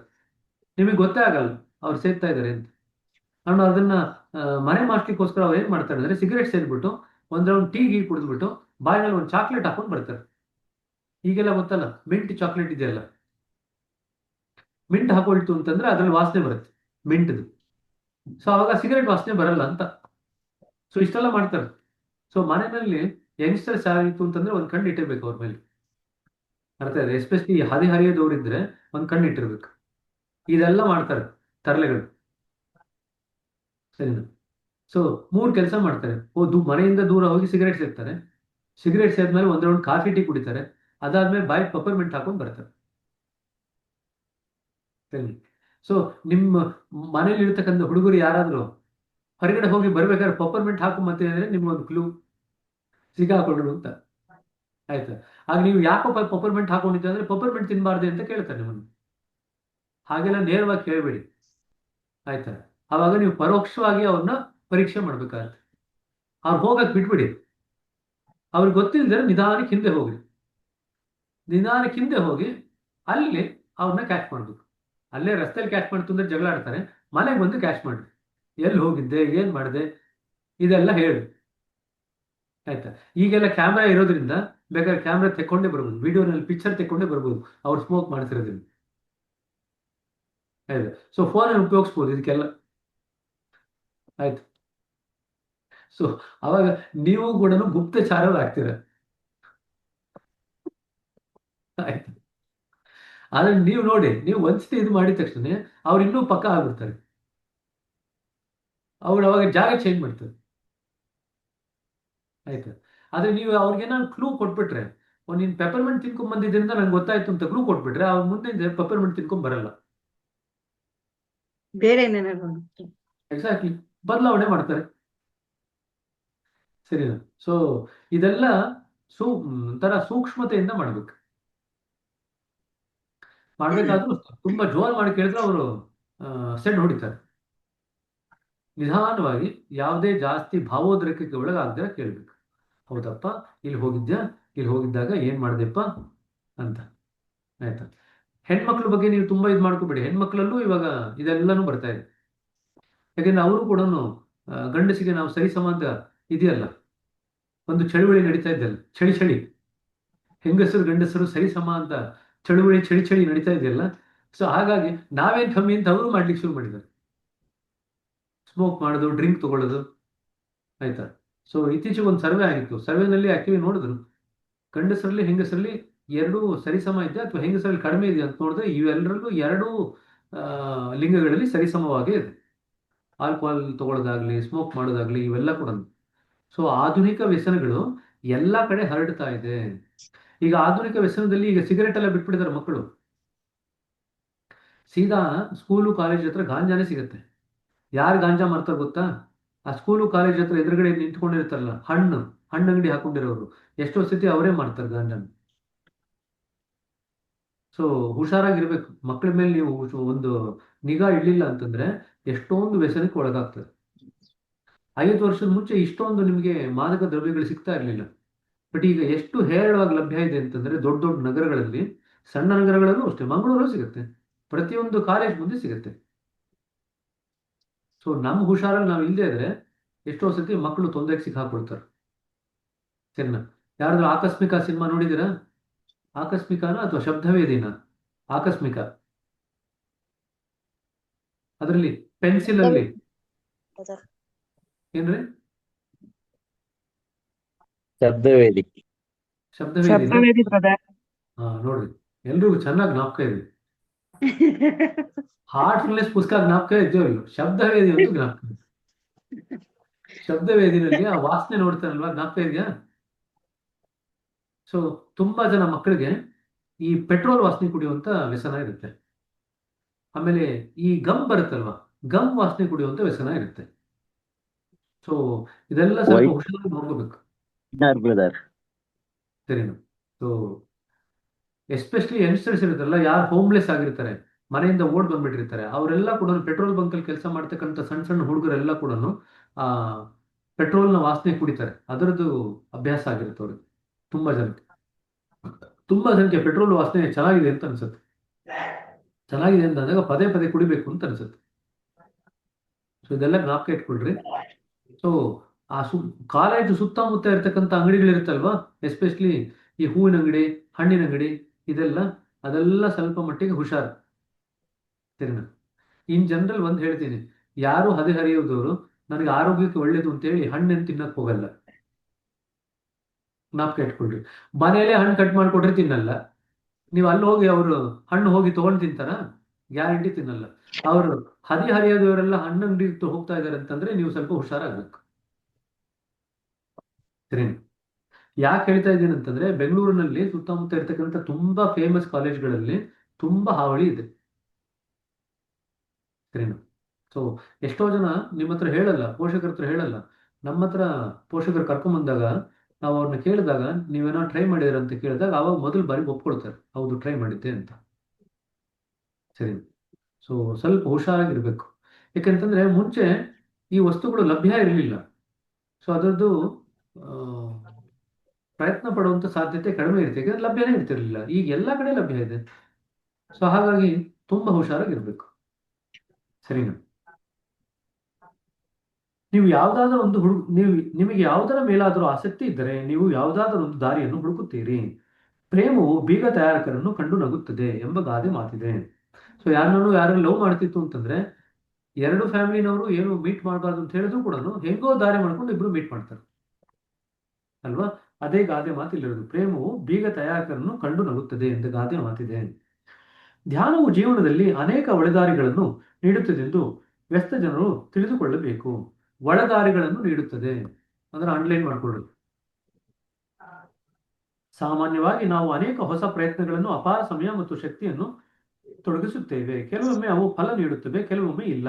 ಉದಾಹರಣೆಗೆ, ಯಾರೋ ಒಬ್ಬರು ಇನ್ನೊಬ್ಬರನ್ನು ಅನೇಕ ವರ್ಷಗಳ ಕಾಲ ಪ್ರೀತಿಸುತ್ತಿದ್ದು ಆ ಇನ್ನೊಬ್ಬರನ್ನು ಕೊನೆಗೊಮ್ಮೆ ಹಿಂತೆಗೆಯಬಹುದು.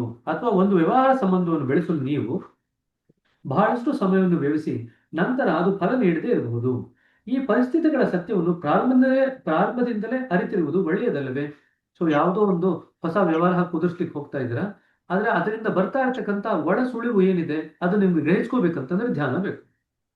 ಯಾರನ್ನೋ ಪ್ರೀತಿ ಮಾಡ್ತಾ ಇದ್ದೀರಾ, ಈ ಪ್ರೀತಿ ಫಲಿಸುತ್ತೋ ಇಲ್ವೋ ಅಂತ ಗೊತ್ತಾಗ್ಬೇಕಾದ್ರೆ ನಿಮಗೆ ಅದು ಧ್ಯಾನದ ಒಂದು ಒಳ ಸುಳಿವು ಇತ್ತು ಅಂತಂದ್ರೆ ಅದರಿಂದ ಗೊತ್ತಾಗುತ್ತೆ. ಪರಿಸ್ಥಿತಿಗಳನ್ನು ಅವು ಇರುವ ಹಾಗೆಯೇ ಸ್ವೀಕರಿಸುವ ಸೂಕ್ಷ್ಮ ಪರಿಜ್ಞಾನವನ್ನು ಧ್ಯಾನ ಬೆಳೆಸುತ್ತದೆ. ಅದು ನಮ್ಮ ವರ್ಷಗಟ್ಟಲೆ ಸಮಯವನ್ನು ಉಳಿಸಬಹುದು. ಅಂಡರ್ಲೈನ್ ಮಾಡ್ಕೊಳ್ರಿ. ಪರಿಸ್ಥಿತಿಯನ್ನು ಅವು ಇರುವ ಹಾಗೆಯೇ ಸ್ವೀಕರಿಸುವ ಸೂಕ್ಷ್ಮ ಪರಿಜ್ಞಾನವನ್ನು ಧ್ಯಾನ ಬೆಳೆಸುತ್ತದೆ. ಈ ವ್ಯವಹಾರ ಕುದುರತ್ತೋ ಕುದುರಲ್ವೋ ಅಂತ ಮುಂಚೆನೆ ಧ್ಯಾನ ನಿಮಗೆ ಸುಳಿವು ಕೊಡುತ್ತೆ, ಒಳನೋಟ ಕೊಡುತ್ತಲ್ವಾ? ಸೊ ಹಾಗಾಗಿ ಆ ಒಳನೋಟ ಕೊಟ್ಟಾಗ ನಿಮ್ಗೆ ಅದು ಗೊತ್ತಾಗುತ್ತೆ. ಅದೇ ರೀತಿಯಾಗಿ ಆ ಪ್ರೀತಿಸಿದವರು ನಮ್ಗೆ ಸಿಗ್ತಾರೋ ಇಲ್ವೋ ಅನ್ನೋದು ಒಳನೋಟದಿಂದ ಗೊತ್ತಾಗುತ್ತೆ. ಒಳನೋಟ ಬೆಳೆಸ್ಕೋಬೇಕಂತಂದ್ರೆ ಧ್ಯಾನ ಬೇಕು. ಧ್ಯಾನ ಬೆಳೆಸ್ಕೊಂಡಾಗ ಎಷ್ಟೊಂದು ವರ್ಷಗಟ್ಟಲೆ ನಮ್ಮ ಸಮಯ ಹಾಳಾಗೋದು ನಮಗೆ ಉಳಿಯುತ್ತೆ. ಆದುದರಿಂದ ಧ್ಯಾನ ಅಗಾಧ ಸಮಯವನ್ನು ಉಳಿಸುತ್ತದೆ.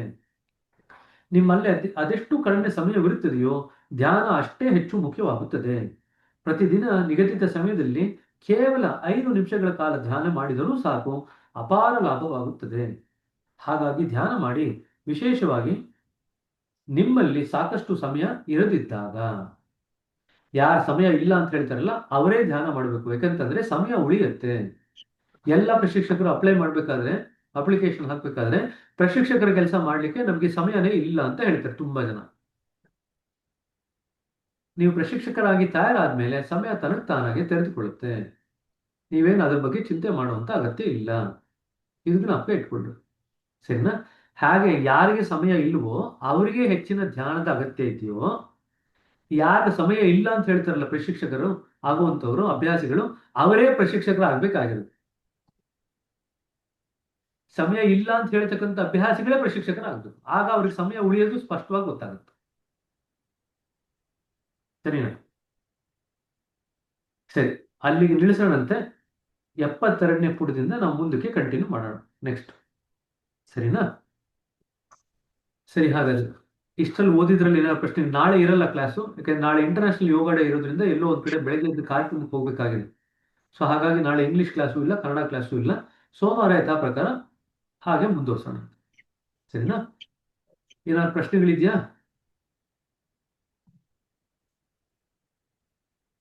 ಬ್ರದರ್, ಒಂದ್ ಪ್ರಶ್ನೆ. ಈಗ ಪ್ರಾಣಾಹುತಿ ನಾವು ಈ ಪ್ರಿಸೆಪ್ಟರ್ ಹತ್ರ ಹೋದ್ರೆ ಅವ್ರ ಸಂಕಲ್ಪ ಶಕ್ತಿಯಿಂದ ನಮ್ಗೆ ಪ್ರಾಣಾಹುತಿ ಇದಾಗುತ್ತೆ. ಅದೇ ಈಗ ಏನೋ ಕೆಲಸ ಮಾಡ್ತಾ ಇರ್ತೀವಿ, ಅವಾಗ ಇದ್ದಕ್ಕಿದ್ದಂಗೆ ಒಂಥರ ಟ್ರಾನ್ಸ್ಮಿಷನ್ ಮಾಡಿ ಅವಾಗ ಕಣ್ಣು ಮುಚ್ಕೊಂಡು ಕೂತ್ಕೋಬೇಕು ಅಂತ ಅನ್ಸುತ್ತೆ. ಅವಾಗ ಅದ್ರದ್ ಮಾಧ್ಯಮ ಏನಾಗಿರುತ್ತೆ ಬ್ರದರ್? ಪ್ರಾಣಾಹುತಿ ಎಲ್ಲೆಡೆ ಇದೆ ಅಂತ ಮಾತಾಡಿದೀವಲ್ವಾ? ಪ್ರಾಣಾಹುತಿ ಎಲ್ಲೆಡೆ ಇದ್ದಾಗ ನಮ್ಮ ಹೃದಯ ಆ ಪ್ರಾಣಾಹುತಿನ ಹೀರ್ಕೊಳ್ಳುವಂತ ಸ್ಥಿತಿ ಏರ್ಪಾಡಾದಾಗ ನಮ್ಗೆ ಆವಾಗ ಧ್ಯಾನ ಕೂತ್ಕೋಬೇಕು ಅಂತ ಅನ್ಸುತ್ತೆ. ಯಾವುದೇ ಮಾಧ್ಯಮ ಇಲ್ದಿರ ಪ್ರಾಣಾಹುತಿ ನೇರವಾಗಿ ನಮ್ಮ ಹೃದಯಕ್ಕೆ ಬರುತ್ತೆ. ಯಾಕಂದ್ರೆ ಪ್ರಾಣಾಹುತಿ ಎಲ್ಲೆಡೆ ಇದೆ. ನಮ್ಮ ಹೃದಯದ ಹಾತುರುವಿಕೆನೆ ಪ್ರಾಣಾಹುತಿನ ಟ್ರಿಗರ್ ಮಾಡ್ತಕ್ಕಂಥ ಮಾಧ್ಯಮವಾಗುತ್ತೆ. ನಮ್ಮ ಹೃದಯದ ಹಾತುರುವಿಕೆ ಏನಿದೆ ಅಥವಾ ಹೃದಯದ ಸ್ಥಿತಿ ಏನಿದೆ, ಹೃದಯದಲ್ಲಿ ನಾವು ನಿರ್ಗತ ಸ್ಥಿತಿ ಏರ್ಪಾಡು ಮಾಡ್ಕೊಂಡ್ರೆ, ವ್ಯಾಕ್ಯೂಮ್ ಏರ್ಪಾಡು ಮಾಡ್ಕೊಂಡ್ರೆ, ಯಾವಾಗ ವ್ಯಾಕ್ಯೂಮ್ ಏರ್ಪಾಡು ಮಾಡ್ಕೊಂಡ್ರು ಕೂಡ ನಮಗೆ ಟ್ರಾನ್ಸ್ಮಿಷನ್ ತಾನಾಗೆ ಹರಿದು ಬರುತ್ತೆ. ಆವಾಗ ಮತ್ತೊಂದು ಸತಿ ಧ್ಯಾನ ಮಾಡಬೇಕು ಅಂತ ಅನಿಸುತ್ತೆ. ಸರಿನಾ? ಪ್ರಶಿಕ್ಷಕರಿಂದನೇ ಧ್ಯಾನ ಮಾಡ್ಕೋಬೇಕು ಅಂತ ಏನಿಲ್ಲ, ಪ್ರಶಿಕ್ಷಕರಿಂದ ಮಾಡ್ಕೋಬೇಕು. ಯಾಕಂದ್ರೆ ಆದ್ರೆ ಒಂದು ತಿಳ್ಕೊಳ್ರಿ, ಹಾಗಾಗಿ ನಾವು ಯಾವಾಗ ನಮ್ಮ ಮನಸ್ಸಿಗೆ ಬರ್ತೋ ಅವಾಗ ಧ್ಯಾನ ಮಾಡ್ತಿರ್ತೀವಿ. ನಾವು ಪ್ರಶಿಕ್ಷಕರ ಹತ್ರ ಹೋಗಿ ಸಿಟ್ಟಿಂಗ್ ತಗೊಳ್ಳೋ ಅಗತ್ಯ ಇಲ್ಲ ಅಂತ ಹೇಳಬೇಡಿ, ಅದು ತಪ್ಪಾಗುತ್ತೆ. ಯಾಕೆಂತಂದ್ರೆ ಪ್ರಶಿಕ್ಷಕರ ಹತ್ರ ಹೋದಾಗ ನಿಮ್ಗೆ ಏನಾಗುತ್ತೆ ಕೆಲಸ ಅಂತಂದ್ರೆ, ಅವರು ನಿಮ್ಮ ಹೃದಯದಲ್ಲಿ ಇರತಕ್ಕಂಥ ಸಂಸ್ಕಾರಗಳನ್ನೆಲ್ಲ ಖಾಲಿ ಮಾಡ್ತಾರೆ. ಸಂಸ್ಕಾರಗಳನ್ನ ಖಾಲಿ ಮಾಡಿರತಕ್ಕಂಥ ಜಾಗದಲ್ಲಿ ಪ್ರಾಣಾಹುತಿಯನ್ನು ಕೊಡೋದು. ಸೊ ನೀವು ನಿಮ್ಮ ಹೃದಯದ ಹಾತುರುವಿಕೆ ಜಾಸ್ತಿ ಇದ್ದರೆ, ಹಂಬಲ ಜಾಸ್ತಿ ಆಯ್ತು ಅಂತಂದ್ರೆ, ಅದೇ ರೀತಿಯಾದಂತ ಒಂದು ನಿರ್ವಾತ ಪ್ರದೇಶವನ್ನು ನೀವು ನಿರ್ಮಾಣ ಮಾಡ್ಕೊಳ್ತೀರಿ ಹೃದಯದಲ್ಲಿ. ಆಗ ಮತ್ತೊಮ್ಮೆ ಧ್ಯಾನ ಮಾಡಬೇಕು ಅಂತ ಅನ್ಸುತ್ತೆ. ಆದ್ರೆ ನೀವು ಧ್ಯಾನ ಮಾಡಿದಾಗ ನೀವು ಸಂಸ್ಕಾರಗಳನ್ನ ಕ್ಲೀನ್ ಮಾಡ್ಕೊಳ್ಲಿಕ್ಕೆ ಆಗಲ್ಲ. ಪ್ರಾಣಾಹುತಿನ ಸ್ವಲ್ಪ ಮಟ್ಟಿಗೆ ಹೇರ್ಕೋಬಹುದು, ಪ್ರಾಣಾಹುತಿಯನ್ನು ನಾವು ಅದರಿಂದ ಲಾಭ ಪಡ್ಕೋಬಹುದು. ಆದ್ರೆ ನಮ್ಗೆ ಅಲ್ಲಿ ಹೆಚ್ಚು ಜಾಗ ಇರಲ್ಲ. ನಮ್ಮಲ್ಲಿರ್ತಕ್ಕಂಥ ಸಂಸ್ಕಾರಗಳೆಲ್ಲ ಕ್ಲೀನ್ ಮಾಡ್ಕೊಳ್ತು ಅಂತಂದ್ರೆ ನಮ್ಗೆ ಹೆಚ್ಚು ಜಾಗ ನಿರ್ಮಾಣ ಆಗುತ್ತೆ. ಹಾಗಾಗಿ ಮೊದಲವಾಗಿ ಪ್ರಾಣಾಹುತಿಯನ್ನು ಪಡೆದಂತ ವ್ಯಕ್ತಿ ಇದಾರಲ್ಲ, ಎಷ್ಟೋ ಜನ ಮೊದಲ ಕೆಲವು ತಿಂಗಳುಗಳು, ಕೆಲವು ವರ್ಷಗಳು ಪದೇ ಪದೇ ಧ್ಯಾನ ಮಾಡ್ತಾ ಇರ್ತಾರೆ. ಯಾಕಂದ್ರೆ ಆ ಧ್ಯಾನ, ಪ್ರಾಣಾಹುತಿ ರುಚಿ ಅಷ್ಟು ಚೆನ್ನಾಗಿ ಅವ್ರನ್ನ ಮನಸ್ಸಲ್ಲಿ ಹಿಡಿದಿಟ್ಕೊಂಡಿರುತ್ತೆ, ಹೃದಯ ಹಿಡಿದಿಟ್ಕೊಂಡಿರುತ್ತೆ. ಮತ್ತೆ ಮತ್ತೆ ಧ್ಯಾನ ಮಾಡ್ಬೇಕು ಅಂತ ಅನ್ಸುತ್ತೆ. ಕಾಲಕ್ರಮೇಣದಲ್ಲಿ ಏನಾಗುತ್ತೆ, ನಾವು ಧ್ಯಾನ ಮಾಡ್ತಾ ಮಾಡ್ತಾ ಪ್ರಾಣಾಹುತಿಯನ್ನು ಹೀರ್ಕೊಳ್ತಕ್ಕಂಥ ನಮ್ಮ ಸಾಮರ್ಥ್ಯ ಏನಿದೆಯಲ್ಲ ಅದು ಬೆಳೀತಾ ಹೋಗುತ್ತೆ. ಪ್ರಾಣಾಹುತಿಯನ್ನ ಹೀರ್ಕೊಳ್ತಕ್ಕಂಥ ಸಾಮರ್ಥ್ಯ ಬೆಳೆಸ್ಬೇಕು ನಾವು ಅಭ್ಯಾಸಿನಲ್ಲಿ. ಅದು ಕೂಡ ಪ್ರಶಿಕ್ಷಕರ ಒಂದು ಕೆಲಸ. ಬರೀ ಪ್ರಾಣಾಹುತಿ ಕೊಡೋದಲ್ಲ, ಪ್ರಾಣಾಹುತಿ ಹೀರ್ಕೊಳ್ತಕ್ಕಂಥ ಸಾಮರ್ಥ್ಯ ಏನಿದೆ, ಕೆಪಾಸಿಟಿ ಏನಿದೆ ಅಭ್ಯಾಸಿನಲ್ಲಿ, ಅದನ್ನು ಕೂಡ ನಾವು ಬೆಳೆಸ್ಬೇಕು. ಬೆಳೆಸಿದಾಗ ಆಗೇನಾಗುತ್ತೆ, ಅಭ್ಯಾಸಿಗೆ ಹೆಚ್ಚಿನ ಸ್ತರದ ಪ್ರಾಣಾಹುತಿ ಹೀರ್ಕೊಂಡ್ರೂ ಕೂಡ ಅವ್ರು ಅದನ್ನ ಜೀರ್ಣಿಸ್ಕೊಂಡು ಬೆಳಿಲಿಕ್ಕೆ ಅನುವಾಗ್ತಾರೆ. ಆಗ ಅವರ ಪ್ರಯಾಣ ವೇಗವಾಗುತ್ತೆ. ಸರಿ. ಸೊ ನಮಗೆ ಬೇರೆ ಸಮಯದಲ್ಲಿ ಪ್ರಾಣಾಹುತಿ ನಮಗೆ ಅನುಭವಕ್ಕೆ ಬರ್ತಾ ಇದೆ, ನಾವು ಮತ್ತೆ ಧ್ಯಾನ ಮಾಡಬೇಕು ಅಂತ ಅನಿಸ್ತಾ ಇದೆ ಅಂತ ನಾವು ಮಾಡಿದ್ರು ಕೂಡ ಅದು ವೈಯಕ್ತಿಕ ಬೇಟಕ್ಕಿಗೆ ಸರಿಸಮ ಅಲ್ಲ. ನೀವು ಪದೇ ಪದೇ ಬೇಕಾದ್ರೆ ಧ್ಯಾನ ಮಾಡ್ರಿ, ಅದರಿಂದ ನಿಮ್ಗೆ ಲಾಭ ಆಗುತ್ತೆ. ಆದ್ರೆ ವೈಯಕ್ತಿಕ ಬೇಟಕ್ಗಳನ್ನ ತಗೊಳ್ಳೋದನ್ನ ಬಿಟ್ಬಿಡ್ಬೇಡಿ. ತುಂಬಾ ಜನ ಆ ತಪ್ಪು ಮಾಡ್ತಾರೆ, ಅದಕ್ಕೋಸ್ಕರ ಹೇಳ್ತಾ ಇದ್ದೀನಿ. ಸರಿನಾ? ನಮ್ಮಲ್ಲಿ 3 ಧ್ಯಾನದ ಎಳೆ ಇದೆ. ನೀವು ಮಾಡ್ತಕ್ಕಂಥ ಧ್ಯಾನ, ಪ್ರಶಿಕ್ಷಕರು ಹೋಗಿ ತಗೊಳ್ತಕ್ಕಂಥ ವೈಯಕ್ತಿಕ ಬೇಟಕು, ಮತ್ತೆ ಸತ್ಸಂಗ, ಮತ್ತೆ ಭಂಡಾರ. ಈ 4ರಲ್ಲೂ ಬೇರೆ ಬೇರೆ ಕೆಲಸಗಳಾಗತ್ತೆ. ಒಂದಕ್ಕೆ ಇನ್ನೊಂದು ಸಬ್ಸ್ಟಿಟ್ಯೂಟ್ ಅಲ್ಲ, 4 ಬೇಕು. ನಾವು ಕೆಟ್ಕೊಳ್ರಿ. ಸರಿನಾ? Okay brother, thank you. ಮದುವೆ ಮನೆಯಲ್ಲಿ 4 ಸ್ವೀಟ್ ಮಾಡಿದ್ರೆ 1 ಸ್ವೀಟ್ ತಿಂದಿದ್ರೆ ಇನ್ನು 3 ಸ್ವೀಟ್ ತಿನ್ನಲ್ಲ ಅಂತ ನಾವೇನು ಹೇಳ್ತೀವ? ಬಿಟ್ಬಿಡ್ತೀವಿ. 4 ಸ್ವೀಟ್ ತಿಂತೀವೋ ಇಲ್ವೋ ಹಾಕ್ಸ್ಕೊಂಡು, 2ನೇ ರೌಂಡ್ ಹಾಕಿಂದು ಬೇರೆ ಹೇಳ್ತೀವಿ. ಹೌದೋ ಇಲ್ಲ? ಅದೇ ಇಲ್ಲಿ ಮಾತ್ರ ಒಂಚೂರು ಏನಾರು ಆಯ್ತು ಅಂತಂದ್ರೆ ಇದು ಮಾಡ್ತಾ ಇದ್ದೇನೆ ಅದೇನು ಬೇಡ ಅಂತ ಅನಿಸ್ತೀವಿ, ವಾದ ಮಾಡ್ತೀವಿ.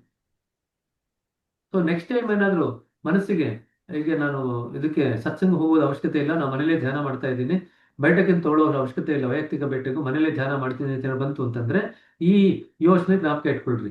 ಮದುವೆ ಮನೆಗೆ ಹೋಗಿ ಎಲ್ಲಾ ಸ್ವೀಟು ತಿಂದಂಗೆ ಇಲ್ಲಿರ್ತಕ್ಕಂಥ ಎಲ್ಲಾ ಸ್ವೀಟ್ನು ತಿನ್ಬೇಕು. ಹಾಗೆ ಬೇರೆ ಬೇರೆ ಸ್ವೀಟ್ನ ರುಚಿ ಬೇರೆ ಬೇರೆ ಆಗಿರುತ್ತೋ, ಎಲ್ಲವನ್ನೂ ನೀವು ಆಸ್ವಾದಿಸ್ತಿರೋ, ಇಷ್ಟಪಡ್ತಿರೋ, ಅದೇ ರೀತಿಯಾಗಿ ಬೇರೆ ಬೇರೆ ಸ್ತರದಲ್ಲಿ ಧ್ಯಾನ ಮಾಡಿದಾಗ ಬೇರೆ ಬೇರೆ ಕೆಲಸಗಳಾಗತ್ತೆ. ಅವೆಲ್ಲವನ್ನೂ ನೀವು ಇಷ್ಟಪಡ್ತೀರಾ, ಆಸ್ವಾದ ಮಾಡ್ತೀರಾ. ಸರಿನಾ? ಅವೆಲ್ಲವೂ ನಿಮ್ಮ ಆಧ್ಯಾತ್ಮಿಕ ಪ್ರಗತಿಗೆ ಮುಖ್ಯವಾಗಿರುತ್ತೆ. ಸರಿನಾ? ಹಾಗಾದ್ರೆ ಹೇಳ್ರಿ. ಬ್ರದರ್, ನಾಳೆ ಸಾಟರ್ಡೆ ಇದು ಸಾಯಂಕಾಲ 8 ಗಂಟೆದು ಇರುತ್ತೆ ಅಲ್ವಾ ಬ್ರದರ್? ಇಲ್ಲ, ಅದೆಲ್ಲ ಇರುತ್ತೆ. ಬೆಳಗ್ಗೆ ಮಾತ್ರ ಇರುತ್ತೆ, ಯಾಕಂದ್ರೆ ಇಂಟರ್ನ್ಯಾಷನಲ್ ಯೋಗ ಡೇ ಅಂತ ಯಾವ್ದೋ ಪ್ರೋಗ್ರಾಮ್ ಇದೆ, ಅಲ್ಲಿ ಹೋಗ್ತಾ ಇದೀವಿ, ಹಾಗಾಗಿ ಕ್ಯಾನ್ಸಲ್ ಮಾಡ್ತೀವಿ. Thank you. ಉಳಿದಿದ್ದೆಲ್ಲ ಸಾಯಂಕಾಲದಲ್ಲೇ ಇರುತ್ತೆ ಯಥಾ ಪ್ರಕಾರ. ಸರಿನಾ? ಆಯ್ತು, 8 ಕಾಲ್ ಆಗ್ತಾ ಬಂತು, 2 ನಿಮಿಷ ಇದೆ. ಎಲ್ಲರೂ ಕೂಡ ಬ್ರದರ್, ನಿಮ್ಮ ದೈನಂದಿನ ಕೆಲಸಗಳನ್ನು ಮಾಡಿಕೊಂಡು ಶುಭ ದಿನವಾಗಿರ್ಲಿ ಅಂತ ಕೋರ್ತಾ ಜ್ಞಾನದ ಕಾರ್ಯಕ್ರಮ ಮುಗಿಸೋಣ. ಅಷ್ಟರಲ್ಲಿ ಪ್ರತಿಭಾ ಅವರು ತಮ್ಮ ಪ್ರತಿಭೆ ತೋರಿಸ್ಲಿಕ್ಕೆ ಹೋಗ್ತಾ ಇದ್ದಾರೆ. ಏನ್ ಪ್ರತಿಭೆ ಅಂತ ನೋಡೋಣ ಈಗ. ಬ್ರದರ್, ನಾವು ಹಾರ್ಟ್ಫುಲ್ನೆಸ್ ಪುಸ್ತಕ ಅಭ್ಯಾಸ ಮತ್ತೆ ಸೇವೆ ಸಲ್ಲಿಸುವುದು ಇವೆಲ್ಲವನ್ನು ಎಲ್ಲವನ್ನು ಸರಿಯಾಗಿ ಅಳವಡಿಸಿಕೊಂಡು ಜ್ಞಾನದ ಆಧಾರದ ಮೇಲೆ ಹೋದ್ರೆ ಅದರಲ್ಲಿ ಆಯ್ಕೆ ಆಗ್ತಾರೆ ಅಂತ ಹೇಳಿದ್ರಲ್ಲ ಬ್ರದರ್. ನಾವು ಈ ಹಾರ್ಟ್ಫುಲ್ನೆಸ್ ಇದರಲ್ಲಿ ಇರೋದನ್ನೆಲ್ಲ ನಾವು ತುಂಬಾ ಚೆನ್ನಾಗಿ ಅಳವಡಿಸ್ಕೋಬೇಕು ಅಂತ ಹೇಳ್ತಾ ಇದ್ದೀವಿ. ಕರೆಕ್ಟ್. ಈ ಪರಿವರ್ತನೆ. ಹಾ, ಅಲ್ರಿ, ಈಗ ನಾನು ಮದುವೆ ಮನೆ ಸ್ವೀಟ್ ಕೊಟ್ಟೆ, ನೀವು ಸ್ವೀಟ್ ಹಾಕೊಂಡು ಬೇಜಾರು ಮಾಡ್ಕೊಂಡು ತಿಂತೀರಿ ಸ್ವೀಟ್ನ? ಇಲ್ಲಲ್ವಾ? ಖುಷಿ ಖುಷಿಯಾಗಿ ತಿಂತಿರೋ ಇಲ್ವೋ ಸ್ವೀಟ್ನ? ಅದೇ ರೀತಿಯಾಗಿ ನೀವು ಧ್ಯಾನದ ಅಭ್ಯಾಸನ ಖುಷಿ ಖುಷಿಯಾಗಿ ಮಾಡಬೇಕು ಅಲ್ವಾ? ಬೇಜಾರು ಮಾಡ್ಕೊಂಡು ಮಾಡಿದ್ರೆ ಏನು ಪ್ರಯೋಜನ? ಶಿಸ್ತಿನಿಂದ ಮಾಡಿದ್ರೆ ಪ್ರಯೋಜನ ಇಲ್ಲ. ನೀವು ಮದುವೆ ಮನೆಯಲ್ಲಿ ಶಿಸ್ತಿನಿಂದ ಸ್ವೀಟ್ ಹಾಕೊಂಡು ತಿಂತೀರಾ? ಇಲ್ಲ ಅಲ್ವಾ? ಆಯ್ಕೆ ಮಾಡ್ಕೊಂಡು ಇಷ್ಟಪಟ್ಕೊಂಡು ಮಾಡ್ಕೊಂಡು ತಿಂತೀರಾ? ಅದೇ ರೀತಿಯಾದಂತಹ ಕ್ರೈಟೀರಿಯಾ ಇಲ್ಲೂ ಅಪ್ಲೈ ಆಗ್ಬೇಕು. ನೀವು ಈ ಧ್ಯಾನದ ಪದ್ಧತಿಯಲ್ಲಿ, ಹೃತ್ಪೂರ್ವಕತೆಯಲ್ಲಿ ಏನೇ ಮಾಡಿದ್ರು ಕೂಡ ಖುಷಿ ಖುಷಿಯಾಗಿ ಇಷ್ಟಪಟ್ಟು ಮಾಡಬೇಕು. ಇಷ್ಟಪಡ್ದಿರ ಮಾಡಿದ್ರೆ ತುಂಬಾ ಕಷ್ಟ ಆಗುತ್ತೆ. ಇಷ್ಟಪಟ್ಟು ಮಾಡ್ಲಿಕ್ಕೆ ಕಲ್ತ್ಕೋಬೇಕು. ಏನೇ ಕೆಲಸ ಮಾಡಿದ್ರು, ಸಣ್ಣ ಪುಟ್ಟ ಕೆಲಸ ಇರ್ಬೋದು, ಒಂದು ಚೇರ್ ಹಾಕ್ಬೋದು, ಯಾರಿಗೋ ಒಂದೇನೋ ತಗೊಂಡು ಕೊಡ್ಬೋದು, ಏನೋ ತರಕಾರಿ ಕಟ್ ಮಾಡ್ಬೋದು, ಏನಾದ್ರೂ ಆಗ್ಲಿ. ನಾ ಇದುವರೆಗೂ ನೋಡಿಲ್ಲ ಆಶ್ರಮದಲ್ಲಿ ತರಕಾರಿ ಕಟ್ ಮಾಡ್ತಾ ಇರ್ತಾರಲ್ಲ, ಏನ್ ವಿಚಾರ ಮಾತಾಡ್ಕೊಂಡು ತರಕಾರಿ ಕಟ್ ಮಾಡ್ತಾರೆ ಅಂತ ಗೊತ್ತಿಲ್ಲ. ಸಂಸಾರದ ವಿಚಾರ ಮಾತಾಡ್ಕೊಂಡು ತರಕಾರಿ ಕಟ್ ಮಾಡ್ತಿರ್ತಾರೆ, ಏನ್ ವಿಚಾರ ಮಾಡ್ತಾರೆ ಒಂದ್ಸತಿ ನೋಡ್ಬೇಕು. ಈಗ ನಿಮ್ಗೆಲ್ಲ ಹೇಳಿದ್ರಲ್ಲ, ಗುರುಗಳ ಬಗ್ಗೆನೇ ಮಾತಾಡ್ತಾರೆ. ಅಲ್ಲ, ಸಿಸ್ಟರ್ ಹೇಳ್ತಾ ಇದ್ದಾರೆ, ಒಂದ್ಸತಿ ಹೋಗಿ ನೋಡ್ಬೇಕು ಏನಾಗಿದೆ ಅಂತ. ಈಗ ತಾನು ಹೇಳಿದ್ನಲ್ಲ, ಹದಿಹರಿಯೋದ್ರನ್ನೆಲ್ಲ ನೀವು ಗುಪ್ತಚಾರರಾಗಿ ನೋಡ್ರಿ ಅಂತ. ಆದ್ರೆ ನಾವು ಸೈಲೆಂಟ್ ಆಗಿ ಒಂದ್ಸತಿ ಹೋಗಿ ನೋಡ್ಬೇಕು, ಯಾರ್ಯಾರು ತರಕಾರಿ ಕಟ್ ಮಾಡ್ಬೇಕಾದ್ರೆ ಏನೇನು ವಿಚಾರ ಮಾತಾಡ್ತಿರ್ತಾರೆ ಗೊತ್ತಲ್ಲ. 4 ಜನ ಹೆಂಗಸರು ಗೊತ್ತೇನ್ರಿ ನಿಮ್ಗೆ ಈ ವಿಚಾರ ಅಂತ ಶುರು ಮಾಡಿಕೊಳ್ತಿದ್ದಾರೆ, ಮುಗಿದ ಕತೆ. ಎಲ್ಲ ಬರುತ್ತೆ ಬ್ರದರ್, ಎಲ್ಲ ಬರುತ್ತೆ ಗೊತ್ತು. ನೀವು ಸುಮ್ಮನೆ ನನಗೆ ಗುರುಗಳ ವಿಚಾರ ಅಂತ ನನಗೆ ಇಲ್ಲಿ ಏನ್ ಹೇಳ್ತೀರಾ, ಏನೋ ನನಗೆ ಹೇಳ್ತಾರೆ, ಬರುತ್ತೆ. ಎಲ್ಲ ವಿಚಾರಗಳು ಬರುತ್ತೆ ಮನಸ್ಸಿನಲ್ಲಿ ಕೂತ್ಕೊಂಡು ಕೆಲಸ ಮಾಡ್ಬೇಕಾದ್ರೆ. ಅದಕ್ಕೆ ಬಾಬೂಜಿಯವ್ರು ಹೇಳ್ತಾರೆ, ನೀವು ಸಂಸ್ಕಾರಗಳು ಯಾವಾಗ ಜಾಸ್ತಿ ಮಾಡ್ಕೊಳ್ತೀವಿ ಅಂತಂದ್ರೆ, ನಾವು ಆರಾಮಾಗಿದ್ದಾಗಲೇ, ಏನು ಕೆಲಸ ಇದ್ದಾಗಲೇ ಜಾಸ್ತಿ ಸಂಸ್ಕಾರಗಳು ಮಾಡ್ಕೊಳ್ಳೋದು. ಜನರಲಿ ಮನೆ ಹೆಂಗಸರಿಗೆ 2-3 ಕೆಲಸ ಒಟ್ಟಿಗೆ ಮಾಡಿ ಎಷ್ಟು ಅಭ್ಯಾಸ ಆಗಿರುತ್ತೆ ಅಂತಂದ್ರೆ, ಅವರು ಆಶ್ರಮದಲ್ಲಿ ತರಕಾರಿ ಕಟ್ ಮಾಡ್ತಿರ್ಬೋದು, ಆದ್ರೆ ಮನಸ್ಸಿಂದೆಲ್ಲೋ ಹೋಗಿರುತ್ತೆ. ಈ ಕಡೆ ದೇಹ ತರಕಾರಿ ಕಟ್ ಮಾಡ್ತಾ ಇರುತ್ತೆ, ಮನಸ್ಸಿಂದೆಲ್ಲೋ ಹೋಗಿರುತ್ತೆ. ಇದೆಲ್ಲ ಕಡೆನೂ ಆಗತ್ತೆ. ಸರಿನಾ? ಅದು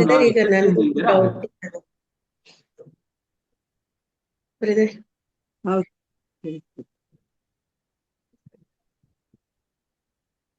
ಥ್ಯಾಂಕ್ ಯು ಬ್ರದರ್.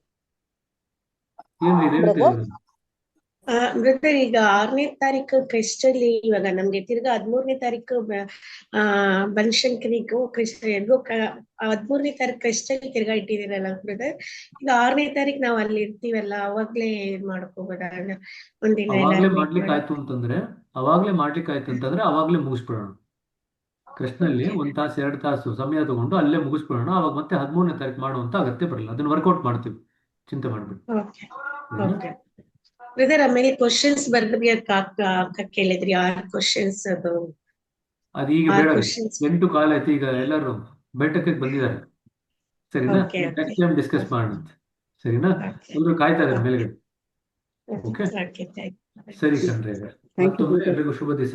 ಮತ್ತೆ ನಾವು ಸೋಮವಾರ ಬೆಳಗ್ಗೆ ಥ್ಯಾಂಕ್ ಯು ಸಿಗೋಣ, ಬ್ರದರ್. ಸರಿನಾ? Thank you, brother. Thank you. Thank you so much.